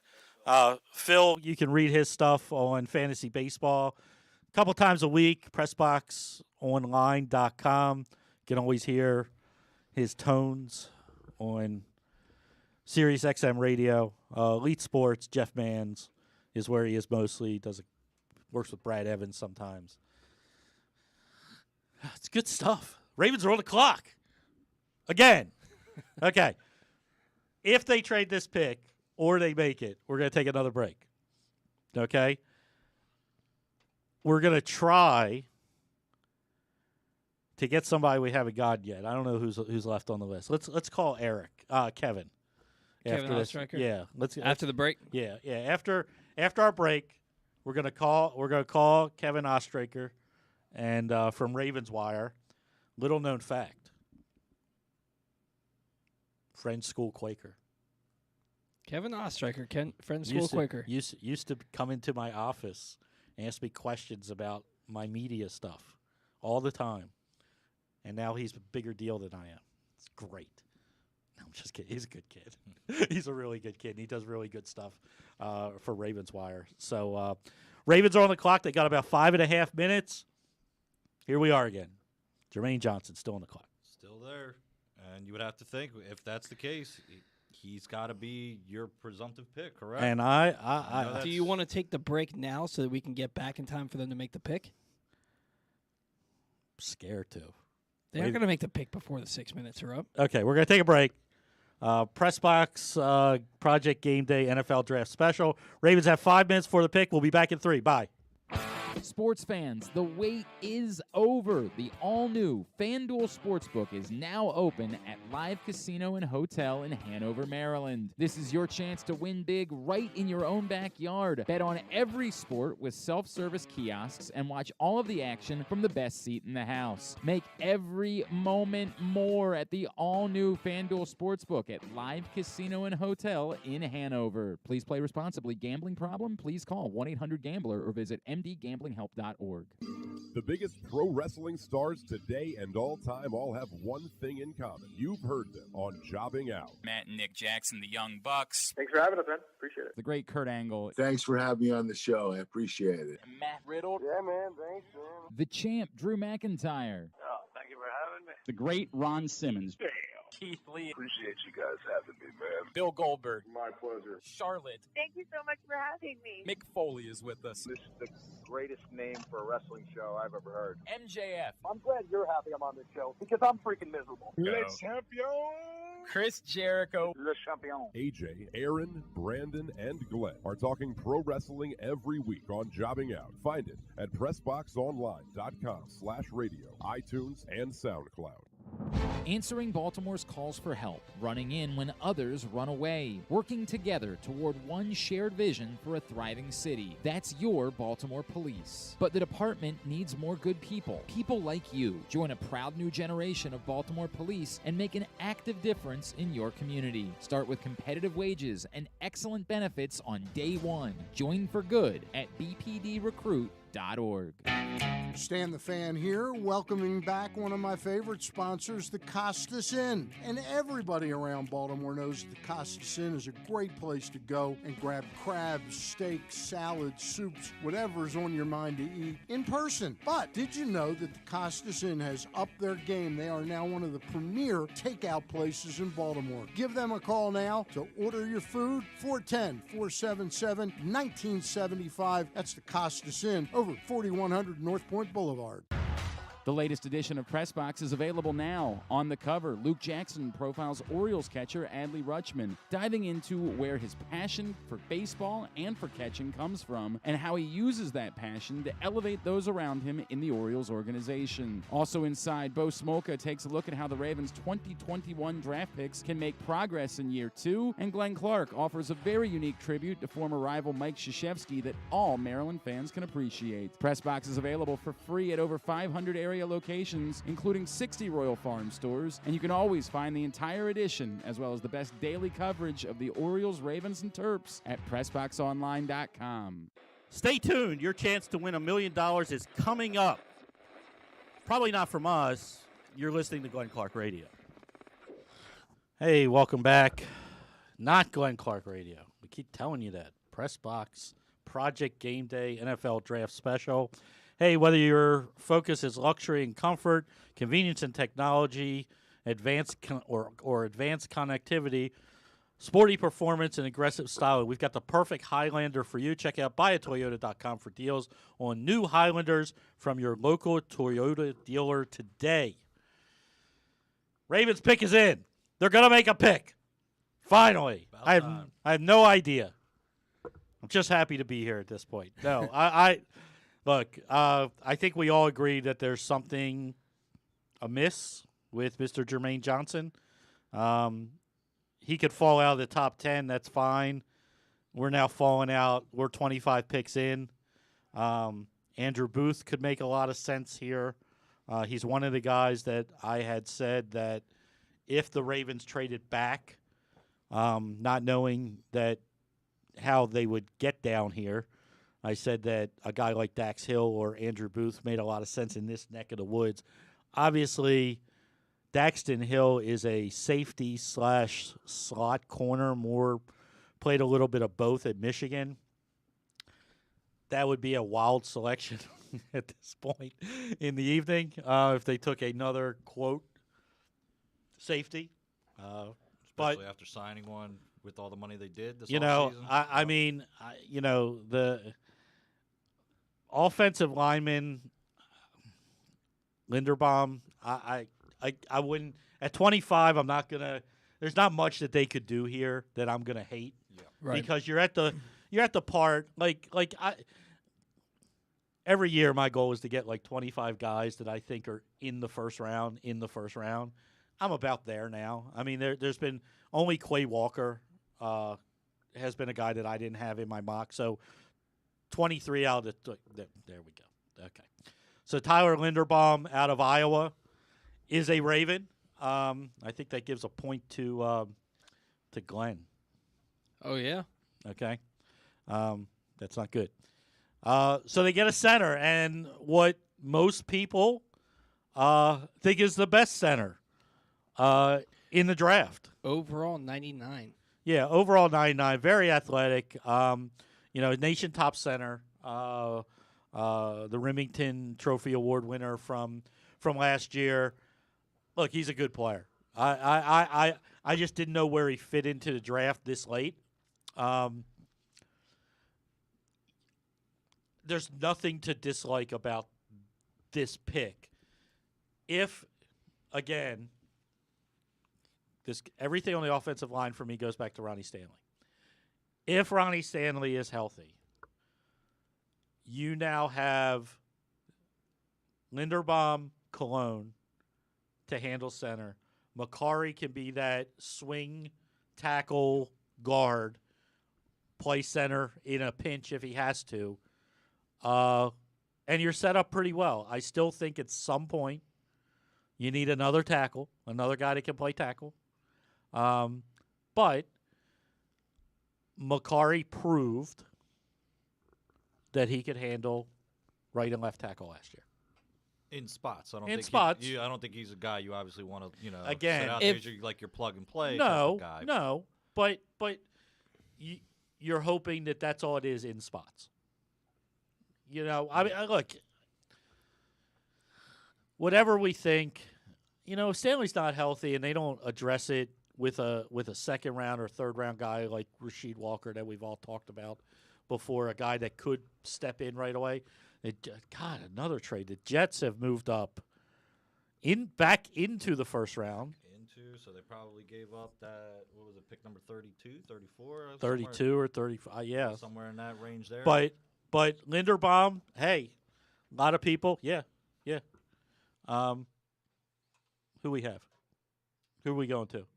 Kevin. Okay, we're gonna try. I hope he's still awake. When you do draft shows, you get a list of a bunch of people. You say, "What time are you gonna call me?" And I'm like, "Don't know." So 26 overall and the third round pick for the 35, 69, which is a third, and 163. So okay, didn't give up a whole lot. No, not necessarily. To move up just a few spots. Just a few spots. But it is just interesting because this is a team that already picked twice in the top 10. Yeah. So it definitely is a little bit of a confusion there, just because the Jets have a ton of needs. There's no denying that. Zach Wilson needs all kinds of talent around him. But who is your guy at this stage of the draft? Typically, is what you're thinking. If somebody's moving up forward, maybe you're thinking a quarterback. And it's pretty obvious that the Jets are not going that route. No. So, who is their guy here? I do think that, hey, maybe they're the one team that's like, somebody's making a mistake on Jermaine Johnson. We have to go get him. It is a little bit dumbfounding at this point that number 20, yeah, but there's always a guy. There's always a guy. Of course. And he's the guy this year. And there's nothing, there it just is. The Jets pick is in. I think the Linderbaum pick is going to be very popular in Baltimore. I think it's, I saw some people that said that they wanted him at 14 around town. So I think it's a good start. You take a best player available. Now you're taking. It is a position of need to an extent. I know they said McCarry was going to be their guy, but obviously they wanted a true center. You got the best true center in the draft. Nothing wrong with that. Hello. I've got a tweet for you that definitely going to cause a stir from Lamar Jackson. Oh Jesus. WTF. Well, I said they traded his boy. Yeah, and it was only 7 minutes ago, so something's going on. Well, nothing that $250 million won't fix. Or more. Maybe. That's his boy. It's a business, and the sooner you learn that it's a business, and I know Lamar is playing nice and everything, Do you think the WTF is for the Linderbaum pick? No. I don't think so either. No. But it is. No. Just the timing is a little ironic. He may not even be watching the draft. He may have just figured it out. Whatever. The Jets pick is in. And there he is, Jermaine Johnson. If a guy's falling, why do you trade back in? This happens a lot to the Ravens, where the guy gets picked. It happened a couple times last year. Like, he gets picked right after you pick. I like the suit. A+ on the suit. Who do we have? Kevin. Oh, what? I didn't know that. Kevin Oestreicher, right? Did I pronounce that right? It's been a while since I said it. From Ravens Wire. So, pretty boring draft overall. Not a whole bunch has happened. Look, let's go in order. Let's go in order. Give me your thoughts about the Kyle Hamilton pick. I think the Hamilton pick is phenomenal. this is a player that I did not think would fall anywhere near the Ravens at 14. And we've seen this team go best player available over and over and over again. And now that the Ravens have him, it's a secondary of Marlon Humphrey, Marcus Peters, Chuck Clark, Marcus Williams, Kyle Hamilton. And this is just it's another chess piece for the Ravens defense, which the Ravens have always invested in their secondary, especially recently. They invest those high picks and really big money contracts to their cornerbacks, et cetera. And I think Hamilton for them is a player that can play multiple positions on this defense, does well in the run game, and obviously is a pass defender. I think it's an A+ for me. I think what was a surprise, literally you got just, maybe 2-3 minutes later was the news of Marquise Brown getting shipped off to Arizona. It sounds like that was something that was in the works because he's already at the Cardinals draft party, which was a little bit of a shock here to me. But talk about now what the Ravens are going to do is obviously with this Linderbaum pick they use with there, but do you see them now targeting a receiver in, say, round 2, round 3 to make up for the loss of Marquise? Yeah, definitely. It was a move that shocked me based off of timing, and obviously you mentioned he's already there in Arizona. The fans are chanting Hollywood over there already. But I was on another draft show, and the news broke while I was on it, so it was a shock to me then. I guess it was a little bit more of a shock because of that. But I think it does amplify the need for a wide receiver because what you have now is Rashad Bateman and then a bunch of the young guys, obviously, that people have wanted to see get a shot for a long time, such as Devin Duvernay and James Prochet and even Tylan Wallace. But this now adds another need to the Ravens, or at least amplifies it a little bit. I know George Pickens has been a wide receiver that many people have liked potentially at 45. And something to watch is I feel like this team could make another trade up in this situation because they have 6 fourth-round picks, which is just an absurd number at this point. The Ravens, we've seen them use 5 before, so maybe they use 6. But I think that they could maybe trade up for a wide receiver that they really like. I hope it would be more of the big body type, but with the loss of Marquise Brown, you've lost that speedster, so maybe that also adds for them. So then they go, they get the 23rd pick for Brown, but then they trade down to the 25 pick and get one of the 7 billion fourth-round picks because that's what the Ravens do. They love those fourth-round picks. And they take a center, the best center in the draft, Tyler Linderbaum, but they take him 1 pick ahead of Jermaine Johnson, an edge rusher, which I think was their bigger need. The Jacksonville Jaguars have now traded back up into the first round with pick number 27, and their pick is in. But what do you think about Tyler Linderbaum, and taking him over a guy like Jermaine Johnson? Yeah, I think personally I would have taken Jermaine Johnson over Tyler Linderbaum. That doesn't mean I don't think Linderbaum is a solid pick. I'm content with the selection of Linderbaum. I had said multiple times on previous shows and things that I wouldn't take Linderbaum at 14. He was more of a trade-back option for me. I wasn't even sure if I would take him at all, honestly. Then I did a little more deep diving today on draft day and said, you know what, this is somebody I would be content with in the later first round. But to me, Linderbaum is, he's one of the best center prospects to come out in the last couple of seasons. The Ravens, a really good smokescreen job by John Harbaugh at the owners' meeting saying, we're confident in our guys and Patrick McCary, and they're not going to sign a guy, maybe draft. But it feels like that comment kind of said, the Ravens aren't taking Linderbaum then. And all of a sudden, he's now in Baltimore. He'll slot in where Bradley Bozeman departed. And I think that it will be an upgrade. I know the scheme fit isn't perfect. The size is a little bit of a concern, but I am content with the selection. But if I had to give my favorite of the two, I think Hamilton takes the cake. But I think having a first-round class of Hamilton and Linderbaum is a very, very nice job by Eric DeCosta.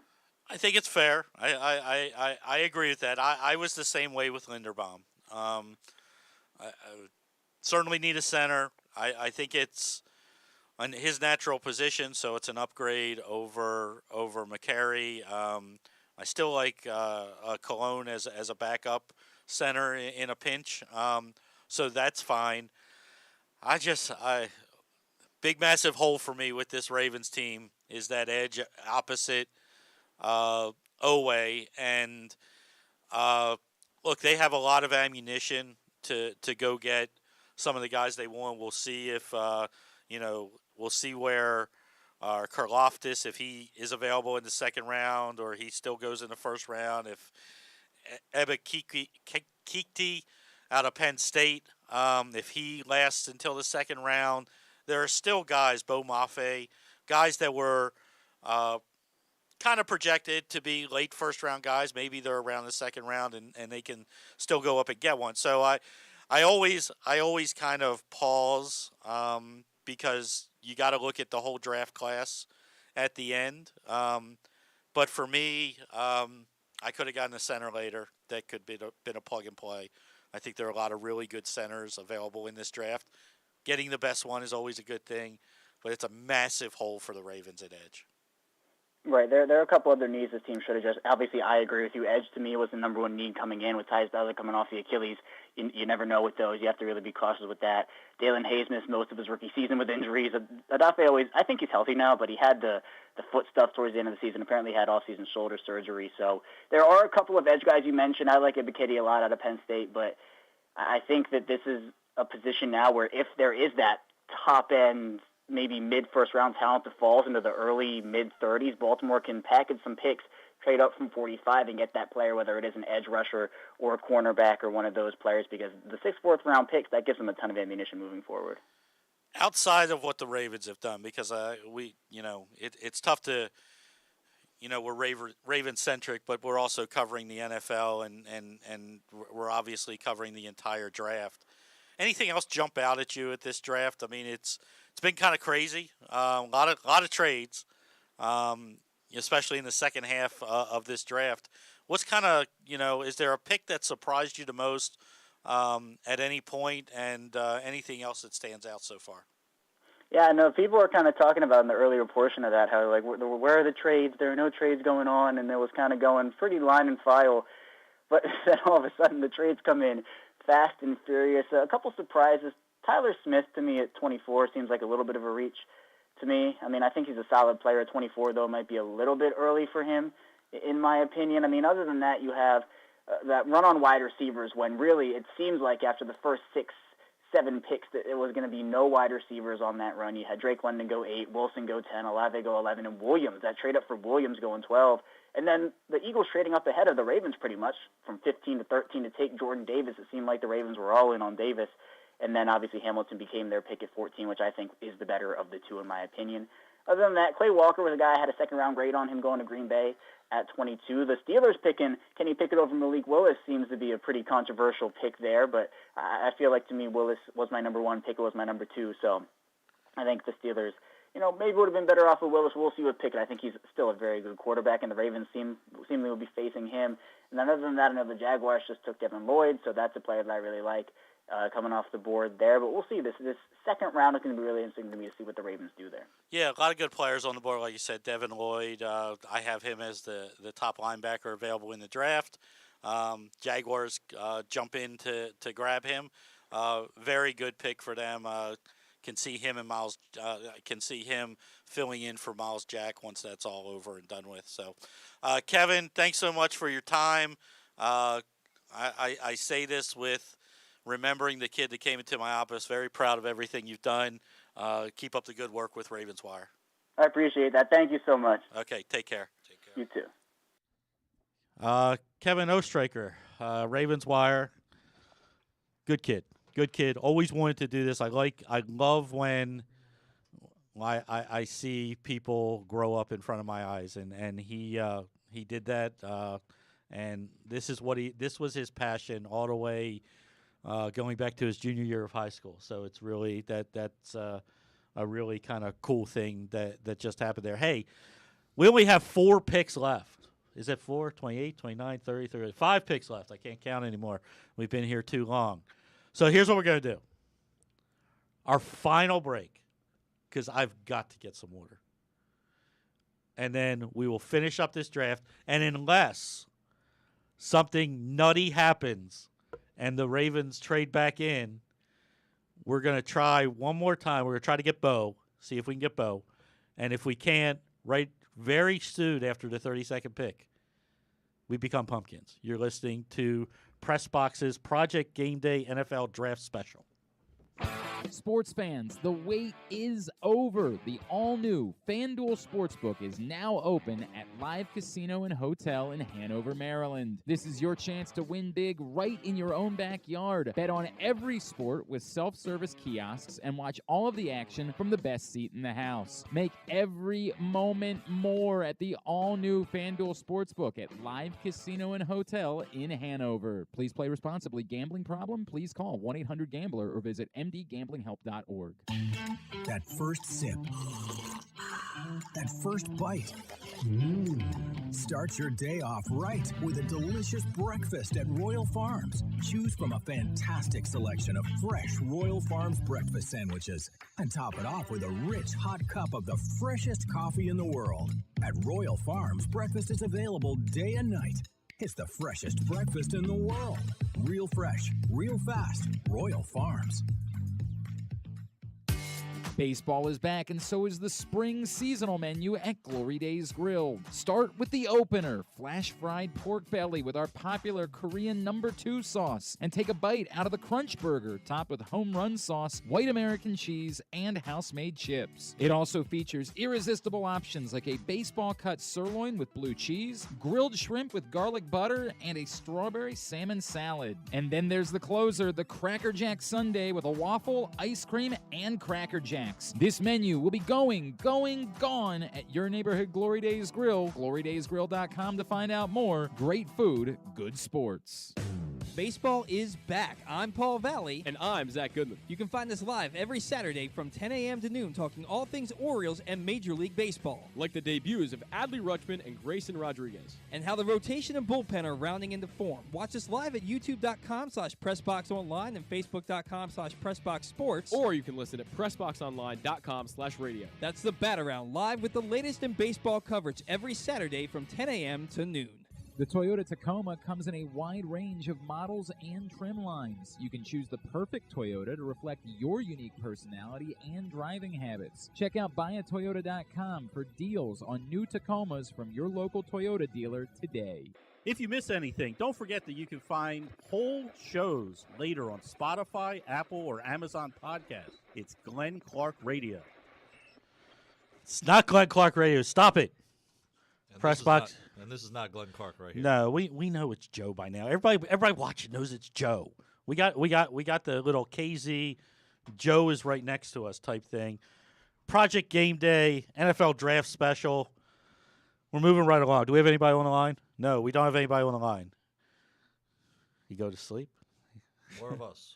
It's okay. I look, it's funny because somebody said to me, goes, aren't you going to be tired? I said, well, yeah, after, like, I get home and, like, calm down for 2 hours, then I'll be tired. Like, tomorrow I'll be tired. No, there's still the hype going right now. My body is used to this day. Like, it knows this day is coming up. By the way, I know we tried to do this before, and I love Stan, but he didn't get what I was trying to do. The latest edition of Press Box is available now. And on the cover, Luke Jackson profiles Orioles catcher Adley Rutschman, diving into where his passion for catching and baseball came from and how he uses his passion to elevate those around him in the Orioles organization. Also, Inside Bo Smolka takes a look at how the Ravens' 2021 draft picks can make progress this season, and Glenn Clark offers a very unique tribute to former rival Mike Krzyzewski. I love that he phonetically spelled it for me. It still makes me laugh. That all Maryland fans can appreciate. Pressbox is available for free at over 500 area locations, including 60 Royal Farm Store, and you can always find the entire edition as well as the best daily coverage of the Orioles, the Ravens, and the Terps at PressBoxOnline.com. By the way, the Green Bay Packers at number 28 are on the clock, and their pick is in. I would think you would at some point. Now I don't know when, because they seem to try to avoid picking wide receivers in the first round. Right? But I mean, the obvious first round guys are gone. I mean, I'm not saying that Christian Watson or Sky Moore or Pickens are a bad pick here and wouldn't fit a bill, but it's not like you're now you're now down to a point where you could take somebody at another position and say to your fan base, hey, we wanted to get it. Who we got? Jacob Vogel. Jacob Vogel. What's up, my man? How you doing? Oh, we're having a ball. We've had a lot of fun. I'll be honest, we're starting to get to the point in the draft where I don't even know where we are in the draft because so much has gone on, not only from a Ravens perspective, but also from an NFL perspective. Just first from the Ravens, they make 2 picks. They trade Marquise Brown to the Arizona Cardinals. Where are you at and what they've done tonight? Man, it has been a wild night for sure with all the trades that have gone on. I'm pretty happy, definitely pleased with the Kyle Hamilton pick. It screamed BPA for me, something that the Ravens like to do historically, take just the best player available. I thought that Hamilton was like a top 3, top 5 player in this draft, and he was there at 14. So it made too much sense. And then, trading Hollywood, I think when we hear a little bit more about that situation, it's going to make even more sense. But from what I'm understanding, it seems like he's going to get paid big time in Arizona, like $22 million a year. If that is the case, if that's true, it makes sense to me as well that Baltimore would decide to cut their losses and move on from a player when, they have the high value in trading him. So I'm glad that they got a first-round pick, and then they were able to recoup a draft pick. I mean, it wasn't the same value, but they sent Hollywood and pick number 100 to Arizona, and then they were able to move back just 2 spots with the Bills to get a pick in like the 130s. So I was pretty happy with it. The Linderbaum pick was surprising to me, but once again, it adds value to the Ravens' offensive line and makes their unit stronger. Perhaps they're showing their hand a little bit on what they want to do with the scheme. Maybe run a little bit more outside zone, stuff like that. But it makes Patrick McCary that, super 6th man on the line instead of a starter, which, it kind of reduces the need to take an offensive tackle early. By the way, the Green Bay Packers are just avoiding wide receivers like the plague. And take Devontae Wyatt. Again, good pick. I mean, I'm not – they need some help on that side of the ball. They lost a couple of interior defensive linemen. But, I mean, at some point you just got to throw a man a bone, don't you? It's almost comical if you're Aaron Rodgers. Yeah. He's been clamoring for help for years, and the most help he's gotten is Jordan Love at this point.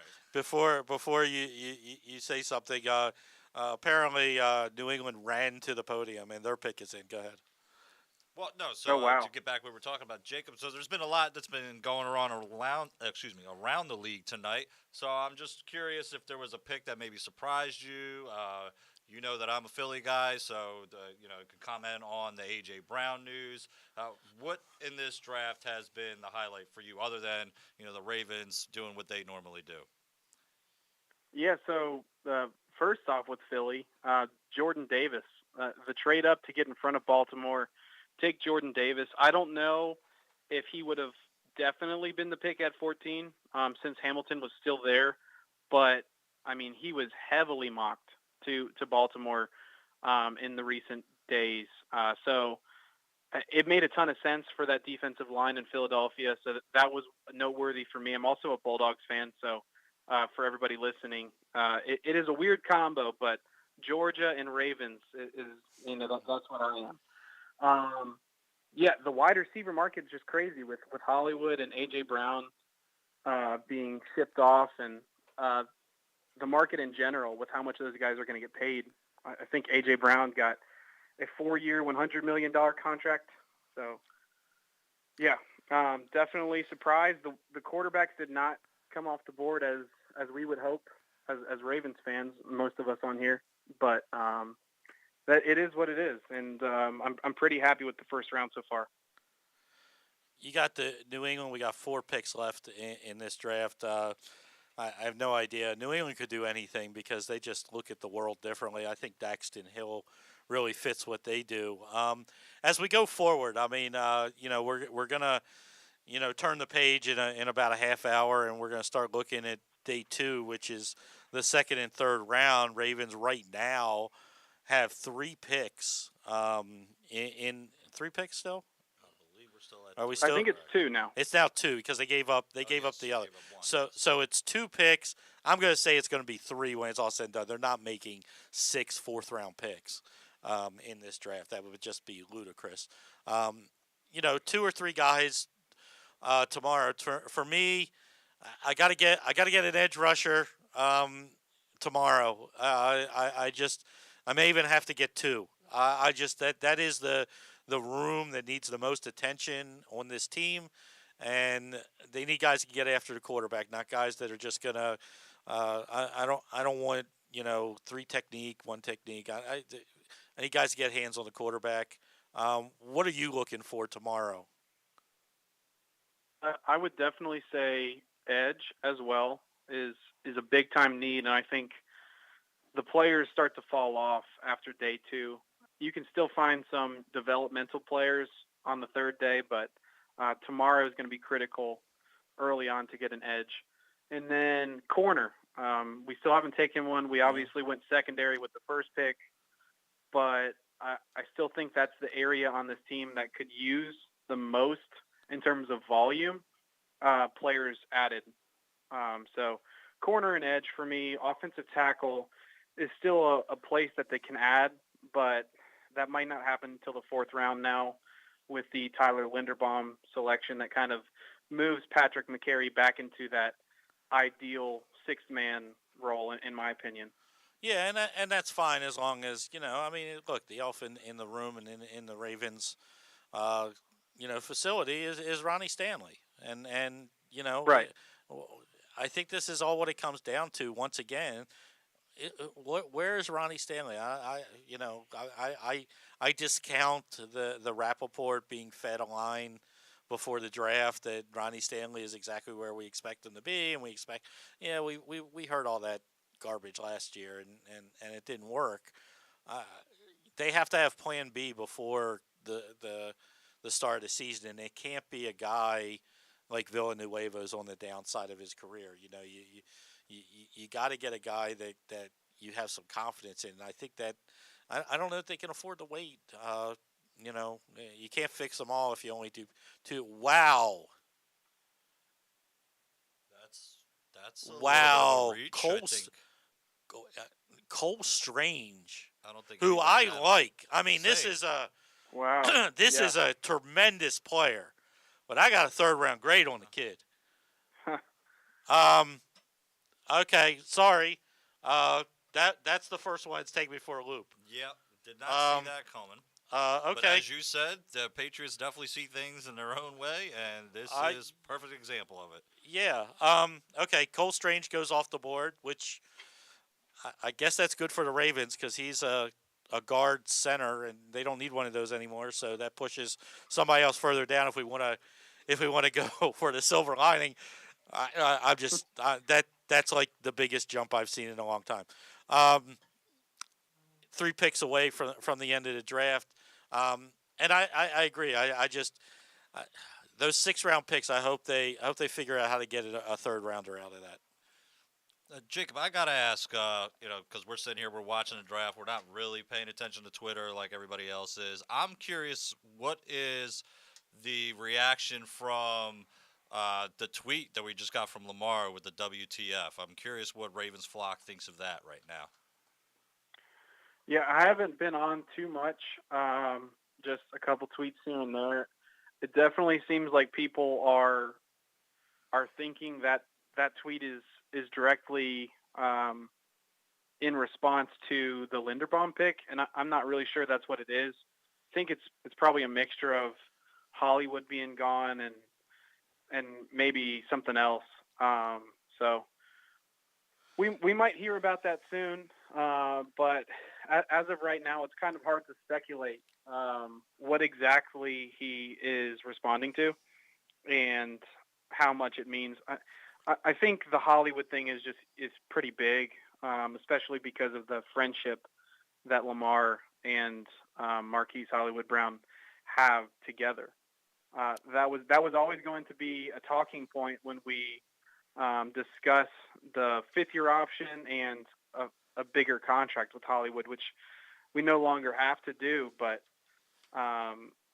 it's really difficult when the team wants to support their quarterback and make him happy, but ultimately, if you're the decision maker, you have to do what's best for the entire team and not just please your quarterback. You have to consider the cap, how much you're paying these guys, and what's the most effective way to build a roster. So I'm just going to support EDC for right now and see what happens.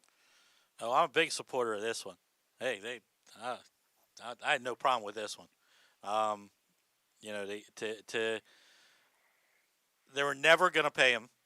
They were never going to pay him. I didn't think he was worth the fifth round option that for $15 million or whatever it was, and they certainly weren't going to give him $100 million. So, especially with having to give the Brinks truck to Lamar, which I'll assume is going to happen. By the way, George Karlaftis goes to the Kansas City Chiefs, so he can go set the edge with his 4.8 speed for them. Good riddance. Shocking to me, the Packers and Chiefs, neither one takes a wide receiver. Well, again, but there's not many, and I say this, there were wide receivers that people were trying to force up into the first round. Agree. That weren't first round guys. Pickens isn't a first round guy. There's too many red flags with him. Christian Watson, love it. Love his athleticism. He's a project. Sky Moore, I really like. He's 5'9", soaking wet. Okay, I'm not discrediting any of them as football players. What I'm saying is that there are reason they are second round talent, and saw a lot of people throwing them in. I mean, the two guys for me that are left on the board, that I'm a little surprised are still on the board, are and outside of the quarterback is Booth Jr. out of Clemson and Kyler Gordon out of Washington for me. Are two guys that I thought there would be a bigger cornerback rush in this draft, and those were guys that I thought would have a chance to go, and they still may have a chance to go. We have 2 picks left. Cincinnati is on the board, followed by Minnesota. Jacob, real quick before we let you go, because I'm going to be quite honest, unless the Ravens do something miraculous in next 2 picks, we're going to wrap this puppy up real quick and get out of Dodge. Paul's half asleep as it is. He hasn't spoken a word in like an hour and a half. But overall, you look at what the Ravens have done. You look at what they have coming in. They got the center. I like your thought about the scheme and things like that. By the way, they must have heard you, because we're not even getting clocks right now. We're just picking. But we're in commercials, so this will take 10 minutes. Ravens, how many? I'm going to say it this way. They have 6, 7, 8, 9 picks remaining. How many players do they take? I think they'll end up taking 8. Okay, so you think one package? I think they're going to send 1 pick away, and they might move around a little bit and then end up netting 8 more picks. So in reality, that's what, just the 10 that they started with. Yep. They've taken 2. Yeah, I think they have the space for it. I know there's some talk about, they like to bring in unrestricted free agents. Right. And, they already have a number of guys on the roster that are decent players, but this team is going to need valuable depth moving forward on relatively cheap contracts.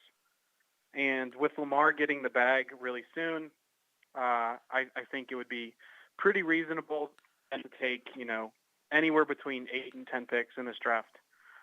So that's kind of where I see it. Okay, fair. Yeah, what was the? Go ahead. There was a. Sorry, go ahead. No, go finish up. Yeah, that Cole Strange pick is still yeah, freaking me out. I know. It's freaking me out too. It just like of all the guys, I just like didn't even consider him in the first round. But Bill Belichick, yeah. I mean, Belichick's going to take his guys. He's going to do what he wants to do. But I mean, they needed a guard center, so they got one. Yeah, I had a question for you guys real quick. Yes. Did you see the Jermaine Johnson fall? No. Prior to the draft, I was very surprised in that. That was something I didn't bring up, but yeah, I had him in the top 10. Yeah, there was something there. Yeah. There was a reason why he dropped. Yep. And I'm not sure exactly what it is, but I did hear some gang stuff. Okay. I'm not sure. Okay. Look, we said that there's always going to be something, and some where his fall was going to end, and we'll see. Stuff comes out. Maybe somebody didn't love something with his medical. Could have been the gang stuff. We never know with these guys. There are things. We do this, and we know a lot of information. We do a lot of research, but there's stuff we'll never know from inside the buildings and things like that. Jacob Vogel at First and Goal Pod. Excellent draft analyst. Enjoy our conversations, not only on the air, but also over the internet, and appreciate you staying up late night with us and giving us a few minutes. Yeah, thanks so much for having me on. Okay, take care. Thanks. All right, bye. So we got 2 picks left, which is fantastic. A couple of things I just want to get through. I want to thank Alonzo's Bar and Grill, Falls Road, for the wonderful food.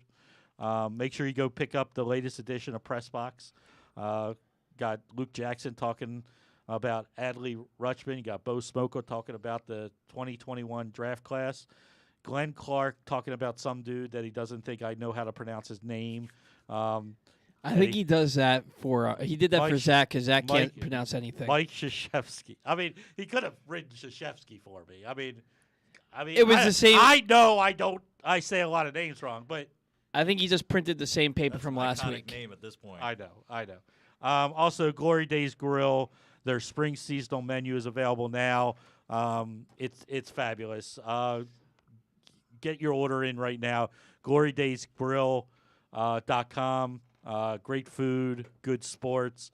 We appreciate every Daxton Hill, a guy that I had him at the Bengals at 31. You did. Good for you. I had him at 32 to the Lions.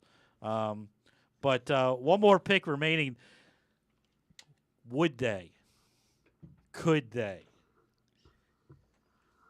Minnesota. I'm just gonna grab a sleeping bag if they do. Would they? Could they? No, not the Ravens. Could Minnesota take a quarterback here? I mean, I know you have a quarterback. And they're paying him a lot of money too. They are paying him a good. Paying him a lot of money. But that goes up in another year? Another year, they're not going to pay him that money. Exactly. And 5th-year option's a big deal for quarterbacks. I don't know. I'm blanking on the new coaching staff. Yeah, I am too. I mean, there are some corners. There are 2 corners available that I think are first-round guys. I can totally see Booth being the pick right here. And, yeah, I mean, Booth or Gordon. And I'm not picks in. Malik Willis could be the pick. I don't know that it is. I've done an excellent job staying off the Twitter tonight. KZ here. Joe Serpico done great job today. Appreciate you filling in for Mr. Glenn Clark, who is appreciate you for having me. Out at Maryland Live. 37 cucumber soda waters deep down there at Maryland I'm sure. We'd all be doing the same. Paul Valle couldn't have done this without you. We appreciate you pulling double duty today. And we appreciate all of our guests. I'm not going to name them all. You can catch this if you want to watch the meltdown. Not meltdown. I wouldn't call it a meltdown. Joy. Overall joy. Enthusiasm. That was an eventful half hour to 45 minutes. Hey, got to give the people what you want, what they want sometimes. You know, they kind of expect either Glenn or I to lose our minds at some point anytime we're together. The pick is in, which means we will wrap up night 1 of the 2022 NFL Draft by about 11:35. Not terrible. You know, I don't know how far everybody lives, but we got all a shot to get home today. I don't. You don't have a shot. Okay. I have no shot. I got a small shot. No, I've got about a 30-minute drive. Yeah, I got a small shot, but head back this way. But it would be interesting here. I mean, they could use an edge rusher if you're Minnesota. I don't know if I wouldn't jump. I just may jump, and I'm really surprised if they do not take a quarterback here. I mean, cornerback, wide receiver, O-line was what I had for them. There are two good corners available to them. But I'm really surprised somebody didn't take the jump on Malik Willis to get that fifth year option. I agree with that 100%. I was convinced, and at some point I was going to bring it up, how many quarterbacks do you think went off? And I would have said 2 for sure, maybe even 3. I had 3 in my mock, and it looks like it's going to be 1 once it's all it's going to be 1. I had 2. I didn't think there was a way I thought Willis was getting out of the first round. Same. I toyed with Detroit at 32, taking Sam Howell. See, I have Ritter in that spot. Okay. Yeah. But at the end of the day, for those of you that think that these mock drafts are just silly, depending on who this pick is, my mock will have hit 28 of the 32 or 29 of the 32 within the first round. It's pretty good work. It is what it is. Some of them are spot on. So far, I've missed the Quay Walker, the Linderbaum, and there's no mock in America that has Cole Strange in the first round. Somebody needs to show me. Kevin O'Connell, the head coach of the Minnesota Vikings. I thought this would be a nutty draft. It has been a nutty draft. I did not expect the nuttiness to come as much from the Baltimore Ravens as it has, with 2 trades. As an Eagles and Ravens guy, it's been an eventful night for me. So what did the Eagles come away with tonight? Jordan Davis and A.J. Brown. I think that's a pretty solid night. Really hate you. I think that's we don't. Do we play them this year? Nope. You're a freak. Don't answer it. I was serious, Paul. This is on you, Paul. This is all on you. This is you. This is no. Tell them we'll get them Saturday. We'll get them Saturday. The Minnesota Vikings will end the first round of the 2022 draft in Vegas by selecting Lewis Cine, a safety. This was a guy that was one of the guys that just fell out of my top 32 out of Georgia. Gives us five guys from Georgia in the first round? It gives you a bunch of guys. I can stop counting. We're at 5. Good player. It's funny, they always say that safety is like not a premium spot, but what have we had? 4 safeties go? Scene, Dax Hill. Is 3? I think it's 3. 3? Yeah, Hamilton, Dax Hill. So I'm just going to say this. Yeah. I'm going to say this out loud. Really good corners. 2 really good corners on the board still for the stars of the second round. Andrew Booth Jr. and Kyler Gordon. Good tackles still. Good edge rushers still remain. Now let's go on to day 2. We got day 2 and day 3. 9 picks. And how many quarterbacks are taken tomorrow? All of them. 4. Probably. 4. I could see them all going. 4 or 5. 2 and 3. 4 or 5 are gone tomorrow. Between 4 and 5. I mean, I think obviously Willett, Howell, Ritter, and Corral are all gone. Does Strange get in there in the Strong? It's not Strong. Yeah. Does Strong get in to the third round mix? A lot of people like him. Good athleticism, big arm. We'll see. I think there's a lot of quarterbacks going.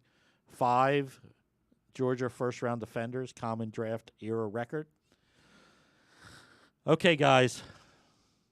Paul Valle, Joe Serpico, thank you so much. You have been listening to Project Game Day's NFL Draft Special, brought to you by PressBox and PressBoxOnline.com. Marquise Brown will never drop a pass again for the Baltimore Ravens.